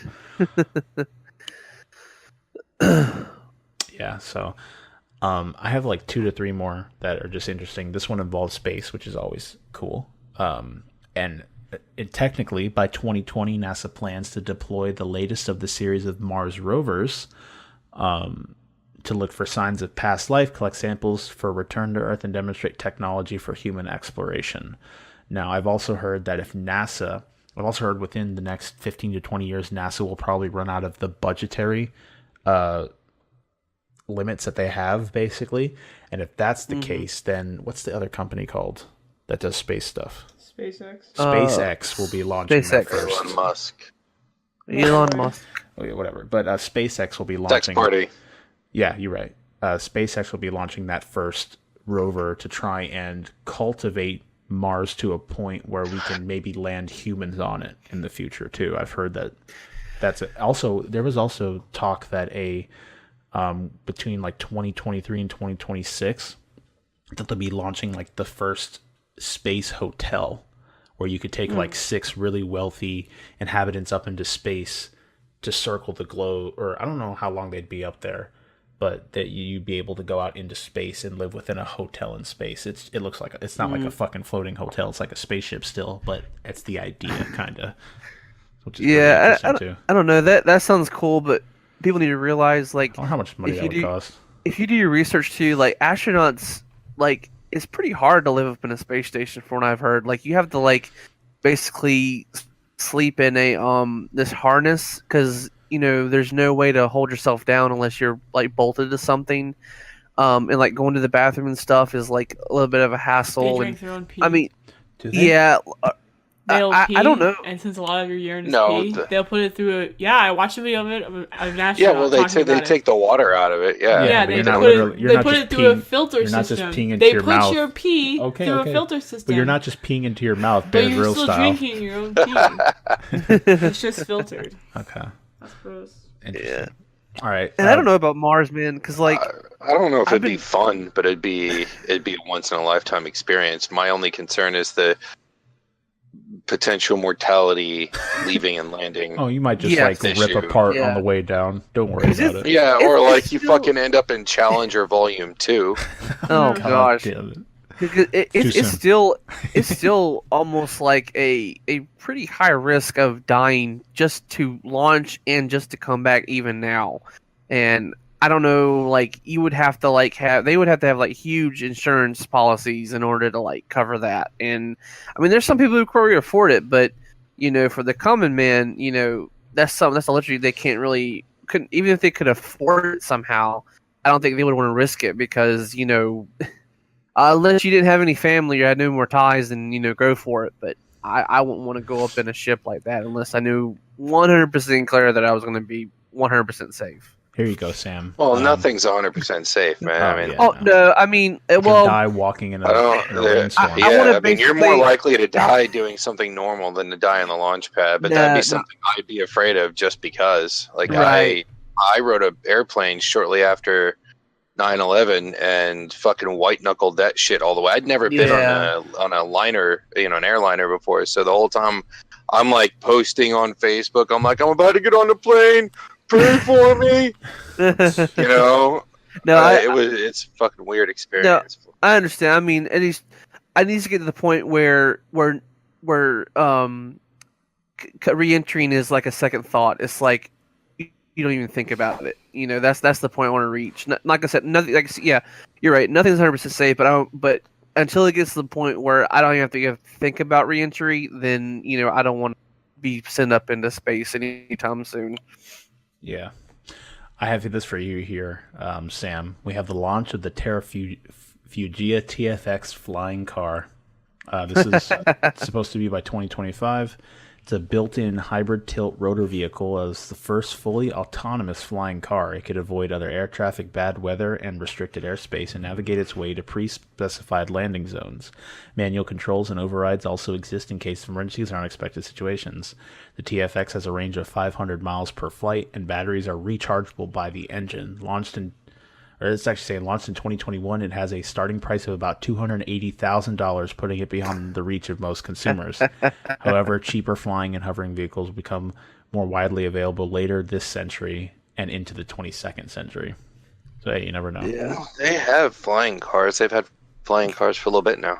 Yeah, but these are like consumer range flying cars. Well, the other ones are consumer can technically intended to be consumer range. I don't know if they've been sold yet. Like that one that has the folding wings, and then that other one that utilizes VTOL. But they're both a little bulky. Oh, this is interesting. Wireless electricity is reaching critical mass. Most of the latest electric or electronic devices now have antennas in place of batteries, drawing power from a single node mounted in the ceiling of a room. This eliminates the need for multiple wall sockets and bulky... Now, remember, this is all like predictions. And bulky cables, greatly reducing clutter in homes and workplaces. It also allows for lighter and more compact handheld devices than ever before. Magnetic coil is housed in a small box, which can be set up to a wall or ceiling, powered by mains. This resonates a specific frequency. Electromagnetic waves are transmitted through the air, which are received by a second magnetic coil fitted into a laptop, TV, or other appliance. This resonates at the same frequency as the first coil and absorbs energy, charging the product. Shut the fuck up. Wireless electricity development began with small, short-range things like phone charger pads and electric toothbrushes. Improving efficiency has made it possible to beam power over distances of several meters. Gradually, it is incorporated into larger and energy-hungry products such as televisions and stuff like that. That'd be pretty cool. That does sound cool. And that's by 2025 as well. All right, so I just wanted to pull... These things are all over the place, but they're like, there's references. If you guys want to look at this stuff, it's very interesting. You can just Google Future Timeline, and it's futuretimeline.net. And it uses things like Wikipedia, and because a lot of times a company will set out a date, like we want to perform this action by this time. SpaceX does it, NASA does it, and a lot of larger companies will do something like that. Like even countries will do it. Like we want to complete this by this time, and so this is kind of building a timeline out of those predictions done by those companies to see what might happen within the next 20 to 30 years. So definitely really cool stuff to see what we might be dealing with within the time of our lives, depending on how old you are right now. But hey, you never know what might happen. I might die tomorrow. Hopefully that's the case. Wow. Yeah. So let's talk real quick. So we know that we are 2 years from moving into 2020. We'll all be a little bit older, a little bit wiser, and hopefully closer to where we want to be in our lives. But what do we want to see by the end of 2020?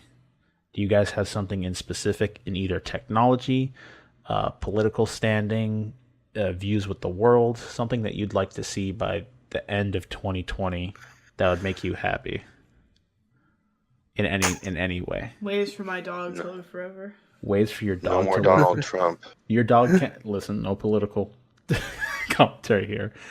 That's not political. Yeah. I just don't like Donald Trump. Yeah. He's a bit of an ass.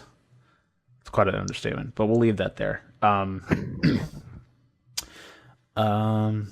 Okay, not involving maybe political, maybe something technologically or tech wise.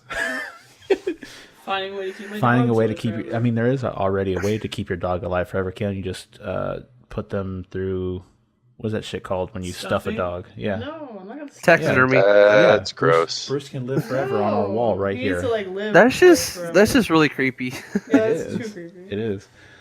It reminds me of an episode of Black Mirror where there's damn some it, way Sam. you could I'm just saying, like this whole topic, you could literally watch Black Mirror and everything we're talking about, like, is like all these possibilities and stuff. It's like I'm like it's not a perfect show, but it definitely like gives you a sense of like what people are like, at least what people like, you know, like filmmakers and people are like thinking what the futures are going to be like. Because there's a few episodes where like it's like, how is that even possible? But then you're thinking, well, it's probably not that too far off.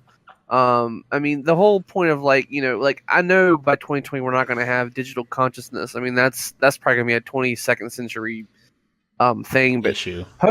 I would hope is by the singularity predicted to happen? Let me Google it. I think it's like 2100 maybe or 2120. I'm not sure. I could be way off. Let me know, Google. That'd be funny. It says right now. They're saying Tomorrow. Kurzweil believes that the singularity will occur by approximately 2045.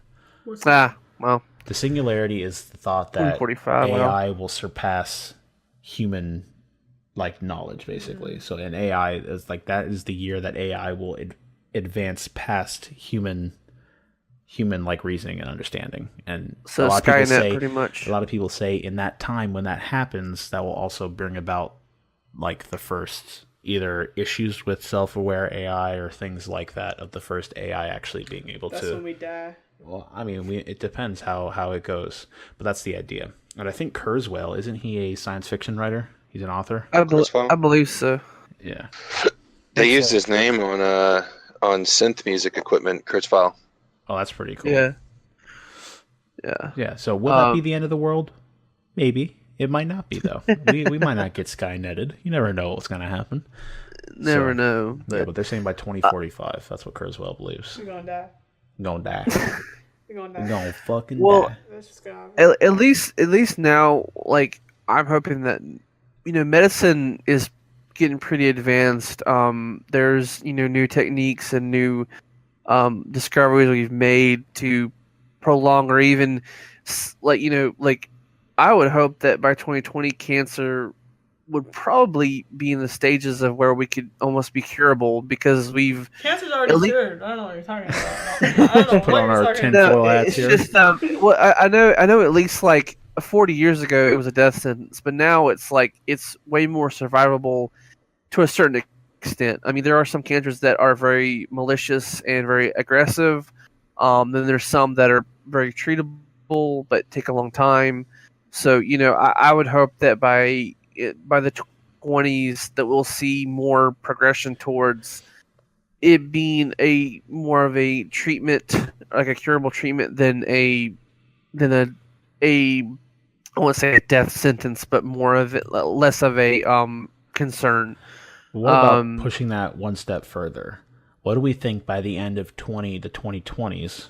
What do we think will be the life expectancy rate of an average citizen? What do you guys think? Past 100. Past 100? I mean, I don't know if I go to. this is all a guess because we never know. Things might go bad and expectancy rate will drop if something happens. Like, oh, a nuke went off. Oopsies. Yeah, you never know. Yeah. But if things were to go Oopsies. well, what do you guys think? You think it'd be past 100, Kel? Yeah. We could live past 100? I don't gonna live know. forever. I I would put my probably brain say in People my like jar. already live past 100. Well, obviously. But now if it's like, it would be like well, a standard. average is like 70-something. Yeah, but then that would be the average. The average would be You also- 70-something? 100. you also have to 100. factor in location and economic level. Well, that's why it's an average. At least in America. But worldwide it's definitely a lot lower. But at least in America, it'll probably be a little bit higher. I would not go as far as say We'll 100. say I'd probably first world countries. How about that? I'd probably I'll say talk like about close them to, shithole third world countries. Am I right? Oh, Fuck yeah. those guys. Fuck those guys. Oh, man. No, I'd say probably like close to 90, maybe like the high 80s. I would say. I think it's already at like 85 you right guys, now. I think. I'm gonna put my brain will be in a jar, and I'll be still doing this podcast. So just put me up on the shelf and plug me into the wall. You'll have the freaking God forbid neurons we lose coming from power. your brain, your Yeah. eyeballs. Yeah. Oh, God. Yeah. Oh man. Yeah. Oh, that'd be cool. I want to be something like that when I grow up. You aspire to be a floating Yeah. brain in a jar. Brain in a jar. So okay. So within the realms of 90 to 100 average life expectancy, I'm down for that. What else was I gonna say? We're going to see Kyle on a future episode of Futurama in the jar in straight up. between Al Gore and I'll be one that of the dude in the greats. wheelchair, I'll be one of the Hawkins. greats. Yeah. What about you, Shawn? What do you think? What about me? What is something you want to happen by the end of the 2020s? Well, I don't buy into all the science fiction bullshit because it always proves false. But if you dial the volume level down on all the predictions and all the science fiction books and the science fiction movies, you usually get something somewhere close to what people were aiming at, just not when near into the realm of the fantastic. So I don't hope for the unreal. I don't hope for a sentient, alive AI. I don't hope for... Yeah, I don't hope for lightsabers. I don't hope for fucking robots that look identical to people. Oh, I don't really think about any of that kind of shit because I know that's... my dick in a robot by the end of 2020? You can stick your dick in a robot now. Now, They're just yeah, a little you can weird now. looking. A little weird look. They're expensive. They're in Japan. It's all in Japan, buddy. You're right. You might get attracted to them by the end of 2020. Oh my god, Yeah. you're right. They have virtual girlfriends that live in jars. So You are right. I want one of those. I want one of those just for Yeah. a conversation piece, but I'm not willing to spend $800 for something to sit on my coffee table and insult my guests. You're just like I would sitting like there. to see... You're just like sitting there, I'd like and to see she's it. like, she like pipes up. He's like, he masturbates, to the most disgusting shit. The stuff I've had to search. It's a National Geographic, and we're not talking about naked natives here. Yeah, no. Oh man, god damn it. I would like I want a to wife see... in a jar. I agree with I you. would like to see where culture turns to. Culture tends to work in cycles, just like art and pretty much everything works in cycles. So I already have a prediction that video games are going to come back to more of the mentality it had 20 years ago than what it has now. That's the pattern it seems to be following. I already have an idea of where medicine's going because I kind of keep up on that. It's in technology, I'll enjoy it as it comes. I'd like to see electric cars, the way Musk has been working them, be more efficient, be more affordable. I'd like to have an electric car. Okay. I'd like to have one of those. I'd like to see cancer disappear because fuck that. And I'd like to see World peace. all this SJW bullshit disappear, and I'd like to see racism kind of melt. No, I know. Here, let's fucking hear me out. I'm not getting political. I'm tired of all the negativity people shit on each other. Yeah. And it's plastered all over the news, and it's exhausting, and it's propelled by stupidity. So what I would like to see, Did you guys hear about fairly that, simple. That stupid ad that one actress I'll answer your lady- question another time, Kyle. Why don't you go ahead and talk? I'm trying to add to the conversation. Fucker. Did you guys hear about that ad though? Of the woman, she's acting drunk in the elevator. It was on Philip DeFranco. Oh yeah. That's so dumb. And they trash an H&M in Africa. Oh, the H&M thing and then too. the H&M that they trashed had to close down. So all the employees that had nothing to do with the ad, they lost their jobs. Fuck. Because of these stupid protesters. What was the That's name one of it thing again? I'm with Shawn here. I want the internet hate and the internet negativity to drop, and I don't even know that's even going to be possible because you have to basically change the mentality That's what humans are, dude. of humans who use anonymity and all these walls of distance to perpetuate hate and just stupidity is what it is. It's just a bunch of people ranting about things that are not important, that they don't look at all the facts. They take everything out of context, and it's just so frustrating to even be around people in real life like that. They're just set in their ways, and I feel like at least with my generation, coming up, at least we have some integrity to where we look at something and research it and try to see in context what it is before we judge it. Because really, it's the older generations that are perpetuating it in a sense. Oh, that is the biggest load of horse shit I've ever heard. Doesn't matter what generation you're a part of, Sam. Fight. It does not matter what generation you're a part of. Ignorance breeds in all ages. It's not old people and it's not young people. I call bullshit. I love you, but that was bullshit. That is absolutely, I don't agree with that whatsoever. How is it? It's not some older generation that's crushing things or that's spreading ignorance or hate. A huge chunk of the comments that you see, how are you going to guess how old somebody, especially the way they type, their grammar, the language that they use, it's all juvenile. I mean, hey guys.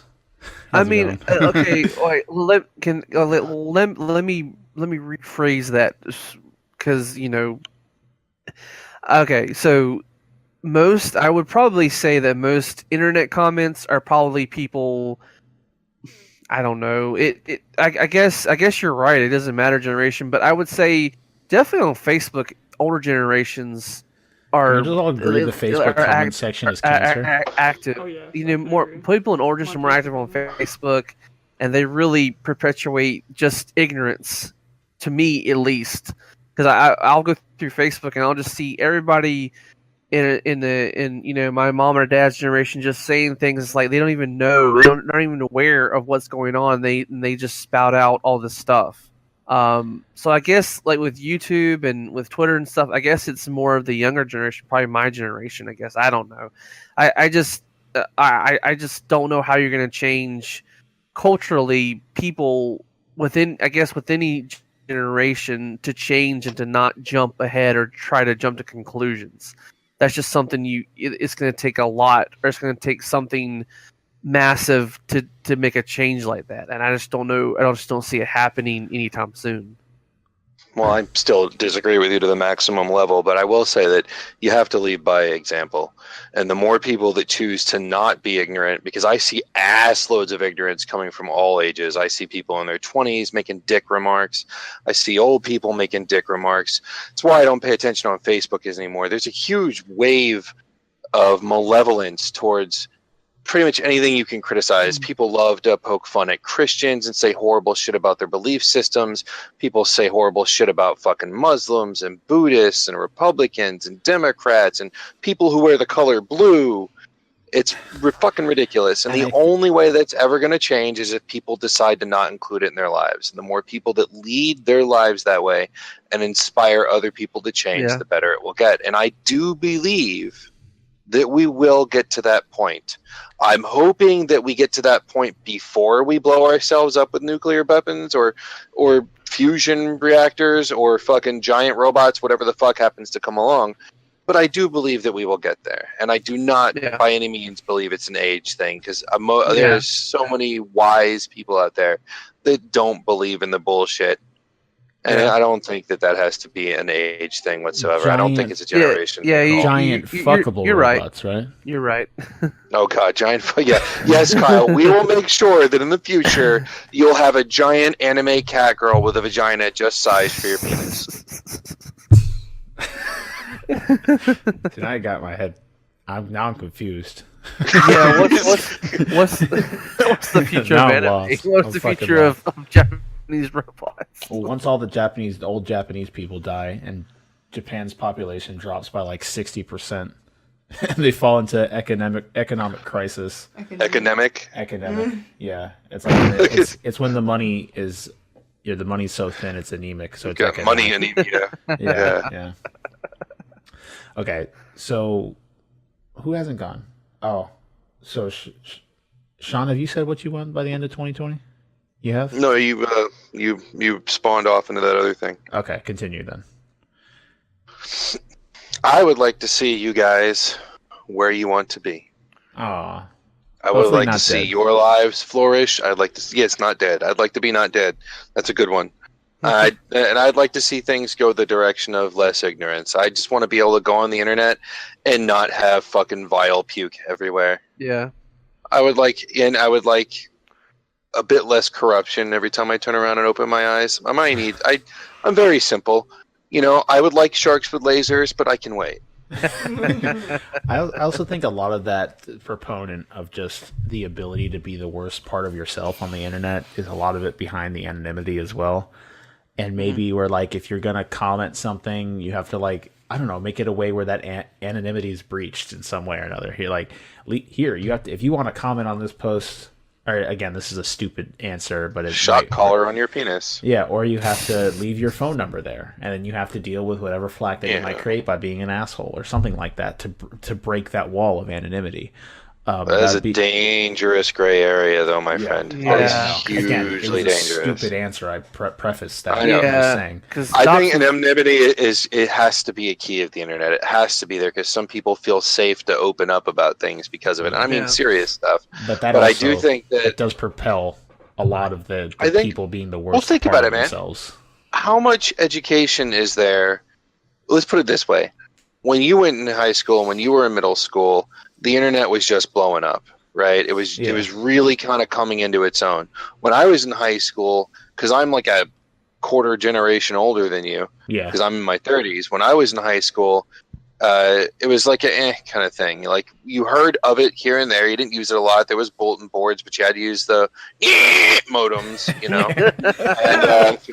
and modems. It was garbage. You barely ever did it. If you did do it, it was to play Doom with somebody. One of you was lagging, one wasn't, because the guy who hosted it got to get all the kills. It wasn't really a huge thing. And then it just kind of fucking exploded. And I remember seeing people posting websites on business cards, or you would go to McDonald's and they have their website on a little sign, and I'd be like, who the fuck's going to go to a website to look at something about McDonald's? And I still think that, but my thought back then was like, why would you go through the effort to go to a website for anything when you can just call, or you can, and now total reversal. Like, why would I call when I can fucking go online? I want to talk to a person. They're assholes, so we're so much more connected now, but we're in a society that doesn't feel connected. Yeah. And that's been bothering me more and more as the years go by. And to the point where when you go out with your friends to a restaurant, how many people are looking at their phones? Depends on the people you're dealing with. Kyle. It does a lot, but I've been to Steak and Shake twice in the last few weeks with one of my good friends, and both times we get halfway into a conversation, and then we look at our phones. We don't know how to talk anymore, and I talk with you guys all the time, so I know I can do it, but it's very strange to me that the more we get connected, the more disconnected we become, and that's got to change, because I don't have hope for us as a species. If that's going to happen, it's going to end up like that movie Surrogates, where people jack into a fucking body and the body goes out and does shit. And I don't want to live my life that way. No, me either. I just think that the phones are more of a security blanket, and I just think that the more and more we go towards this, I wouldn't say hermit-like existence, but the less we go out, the less we interact with people socially, I think we then use the phone as a security wall or as a blanket to like comfort ourselves, because then we can just dive in and go through and scroll through things that comfort us without having to deal with someone across the table. And it's really sad, and it's something. How do you change that? How do you do that? Like you stated by example. But it's going to take a lot of people to lead by example in order to do it. So, it's like a domino effect. If one person does it, then it'll lead on and lead on. So, like I say, it's just if you want. I don't know who said it. Be the change you want to be. Like Gandhi or something. Be the change you want to see in the world. I think something like that. Like I think it was Gandhi. Yeah. Yeah, or something like that. I can't remember, but no, it was Gandhi. Become the way to change you wish to see. Yeah, that was Gandhi. Yeah, so it's just like you said. Like, it's gonna take a huge amount of people to lead a certain way, and they'll follow. And one way is, celebrities, if or I'm not saying I follow celebrities or I'm influenced by them, but, if a lot of these celebrities would just, be more grounded and would, lead by example, like say, hey, I don't look at my phone, or, I do this and that, then it would probably influence a lot of people to do it. But of course, we can't control what people do, or you can't really, say what they should do. But I mean, it just takes that one person or that one, group or generation of people to say enough is enough, and we're not going to take this anymore, and we're going to live like normal people. I think a lot of it usually, like Shawn said earlier, a lot of it ends up balancing itself out. It gets to a point where it overwhelms, and then when people start to see the negatives, if it ever gets to that point, it usually balances itself out. Yeah. Again, there is no way of telling what can happen tomorrow. And none of it is guaranteed to us, so we never know what might come down the bend. But I always like the conversations like this because it brings light to certain topics like this. Like, hey, if you do go out with your family to lunch, take the time and make those memories with those people, because they're not going to be here forever. And you'll definitely remember that one dinner night where your dad shot milk out of his nose compared to the 3 Twitter posts that you liked during that dinner. Yeah. So I think it's definitely a lot of it is about, once you have that circle, it's about expanding it and also keeping it filled with people that you like truly care about, and hopefully truly care about you as well.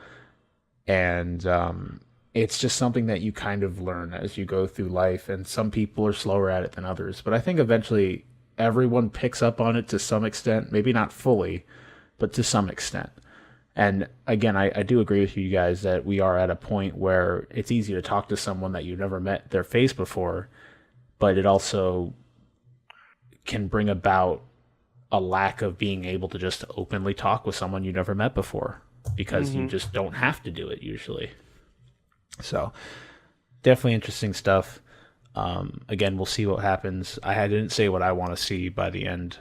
I'm going to go a different route. Something that's not as deep because we just spent that time. But I'd like to see... This might be something that would propel even a worse situation, but I'd like to see VR become more of a thing. Maybe something along the lines of Sword Art Online, or where we have a thing that you literally please. You think are literally in the world, kind of, and it's almost, again, this could be the cause of our downfall for what we were talking about before, but I think that'd be cool. Especially I think it'd be more like Log Horizon than Sword Art, though. Log Horizon, there's, they show, because Sword Art's very fantasy. Log Horizon, very little just get sucked into the game. There's no VR involved. No, they were forced into a server of sorts. I mean, there's a huge amount of mystery that hasn't been placed yet, but they're in a living, breathing world. It's just, it was created digitally. And when they went, it's something, I think Aliens got a hold of it or something. They made it alive, because the NPCs are now alive. They think they don't. Yeah. Well, think about it. The NPCs, because of the presence of the players there, actual people inside of a world that is digital, I mean, not like there's little bits everywhere. It looks real. It feels real. It tastes real. But you make things in a very MMO type way. The combat is very thought out and detailed. It functions like an MMO, just an extremely complex one. And it wasn't originally a VR game. It was a game like Final Fantasy, just very complex. And when it went to play, they woke up there. But the NPCs no longer say the same things over and over. They now have families. They breathe. They think. They can die. But there's still an MMO functionality to it. And I think if we were to have a VR kind of function, I think it would function a bit more like that than the super fantasy of Sword Art. Sword Art's very volume jacked up to 11, very melodramatic, very fan servicey. It's more about the adventure than it is the level of reality. Yeah, when I said Sword Art, I meant in just the way that they get into the game. I didn't give a shit about anything just else. Not with microwaves. Yeah. Not with microwaves. Let's do it without microwaves. Yeah. Please. So I think that'd be cool. I'd love to see even if we get to the point where we colonize another planet, I think that'd be such a cool step for mankind. if we make contact with an alien race that's hopefully not Shawn. If I could play a Final Sorry. Fantasy, that's hopefully not destructive in one way or another. I think that'd be really cool. Just things that I think the development of AI would be interesting to see. I don't think it'll get to a point where we say singularity. You never know. But I agree that I don't think a lot of these things will hit the fantastical element that Shawn was talking about earlier. But yeah, I'm just excited. I'm excited to see what we move forward into. Even if you look back at the last 10 years, the amount of change that we've had from 2008 to 2018 is phenomenal. Phenomenal. How crazy we've advanced in the realms of medicine and science and things like that. So to think another 10 years, how far we'd move, it's just crazy to think about. So again, thank you all for stopping by to listen to us. Hopefully it never got either too boring or too heated for you guys. I love you guys. I'm not talking to you, I'm talking to the listeners, fucker. Fuck them. I'm just kidding, guys. I love you too. I was like, damn, savage. Hey, we're on Spotify now. We might actually find some people. So you watch your tongue, mister. So hey, I'm single. Hey, single and ready to flamingo, my boys. So Oh yeah. Never say that again. Never say that again. That's why Kyle doesn't have a girlfriend. it is why I don't have a girlfriend. Also because I like to smell them. Okay, Right, Cal? Holy fuck! He went from like 0 to serial killer in an instant. Oh man. Oh boy. I just like to smell your hair. I like to make hair dolls. I'm gonna snip this one off and keep it with me. You have a good day. I just need to smell it. That's all. I went to type in 50 facts and I typed in 50 cent by accident. 50. It's 50 cent. I'm sorry. I was too white. Yeah. All right. So that was our talk. This was episode 36 of the Thought Patrol podcast. We are slowly approaching that year anniversary. Not really. We'll have to think of something special for We're that. not that close. Yeah, we're still pretty far away. It'd be somewhere like in April, or I think it's in April that it would happen. But hey, we're enjoying every second that we are able to spend with you guys, the community that, again, it being small, but being able to meet you all and talk to you guys and stuff like that. And meeting Sam. No, we've known Shawn for a while. He's Grandpa Thought Patrol. And then Eat a dick, eat a dick, and choke on it and die. No, he's great, Grandpa. You motherfucker. again, it's been an awesome ride so far, and we're happy to see it continue. And here again, I said it last time, but I'm excited to see what we have in store for 2018. And then, man, would we even Just still told be doing? you I loved you too. Would we still even be doing a podcast in 2020? What do you guys think? I hope our podcast is still going by 2020. I don't know. 2020s.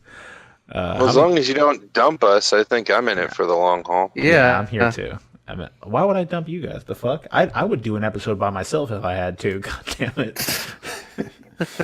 I think that's saying that you would dump us. Then that's basically what that's saying. No, like I'm I don't saying need if no you. one showed up, I'd still do it by myself. That's what I'm saying.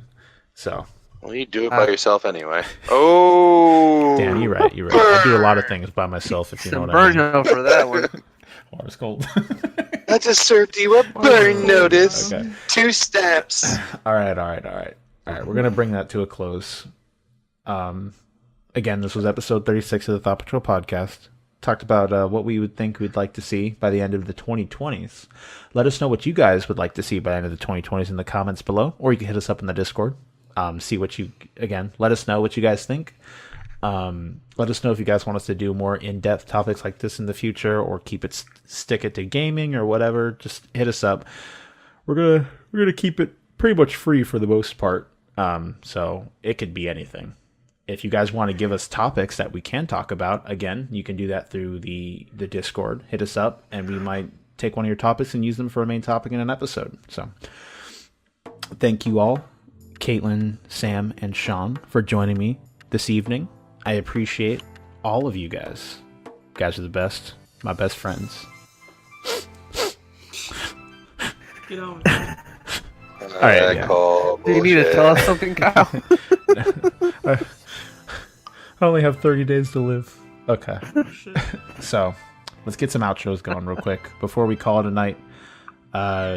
Sam, you got something prepared for us?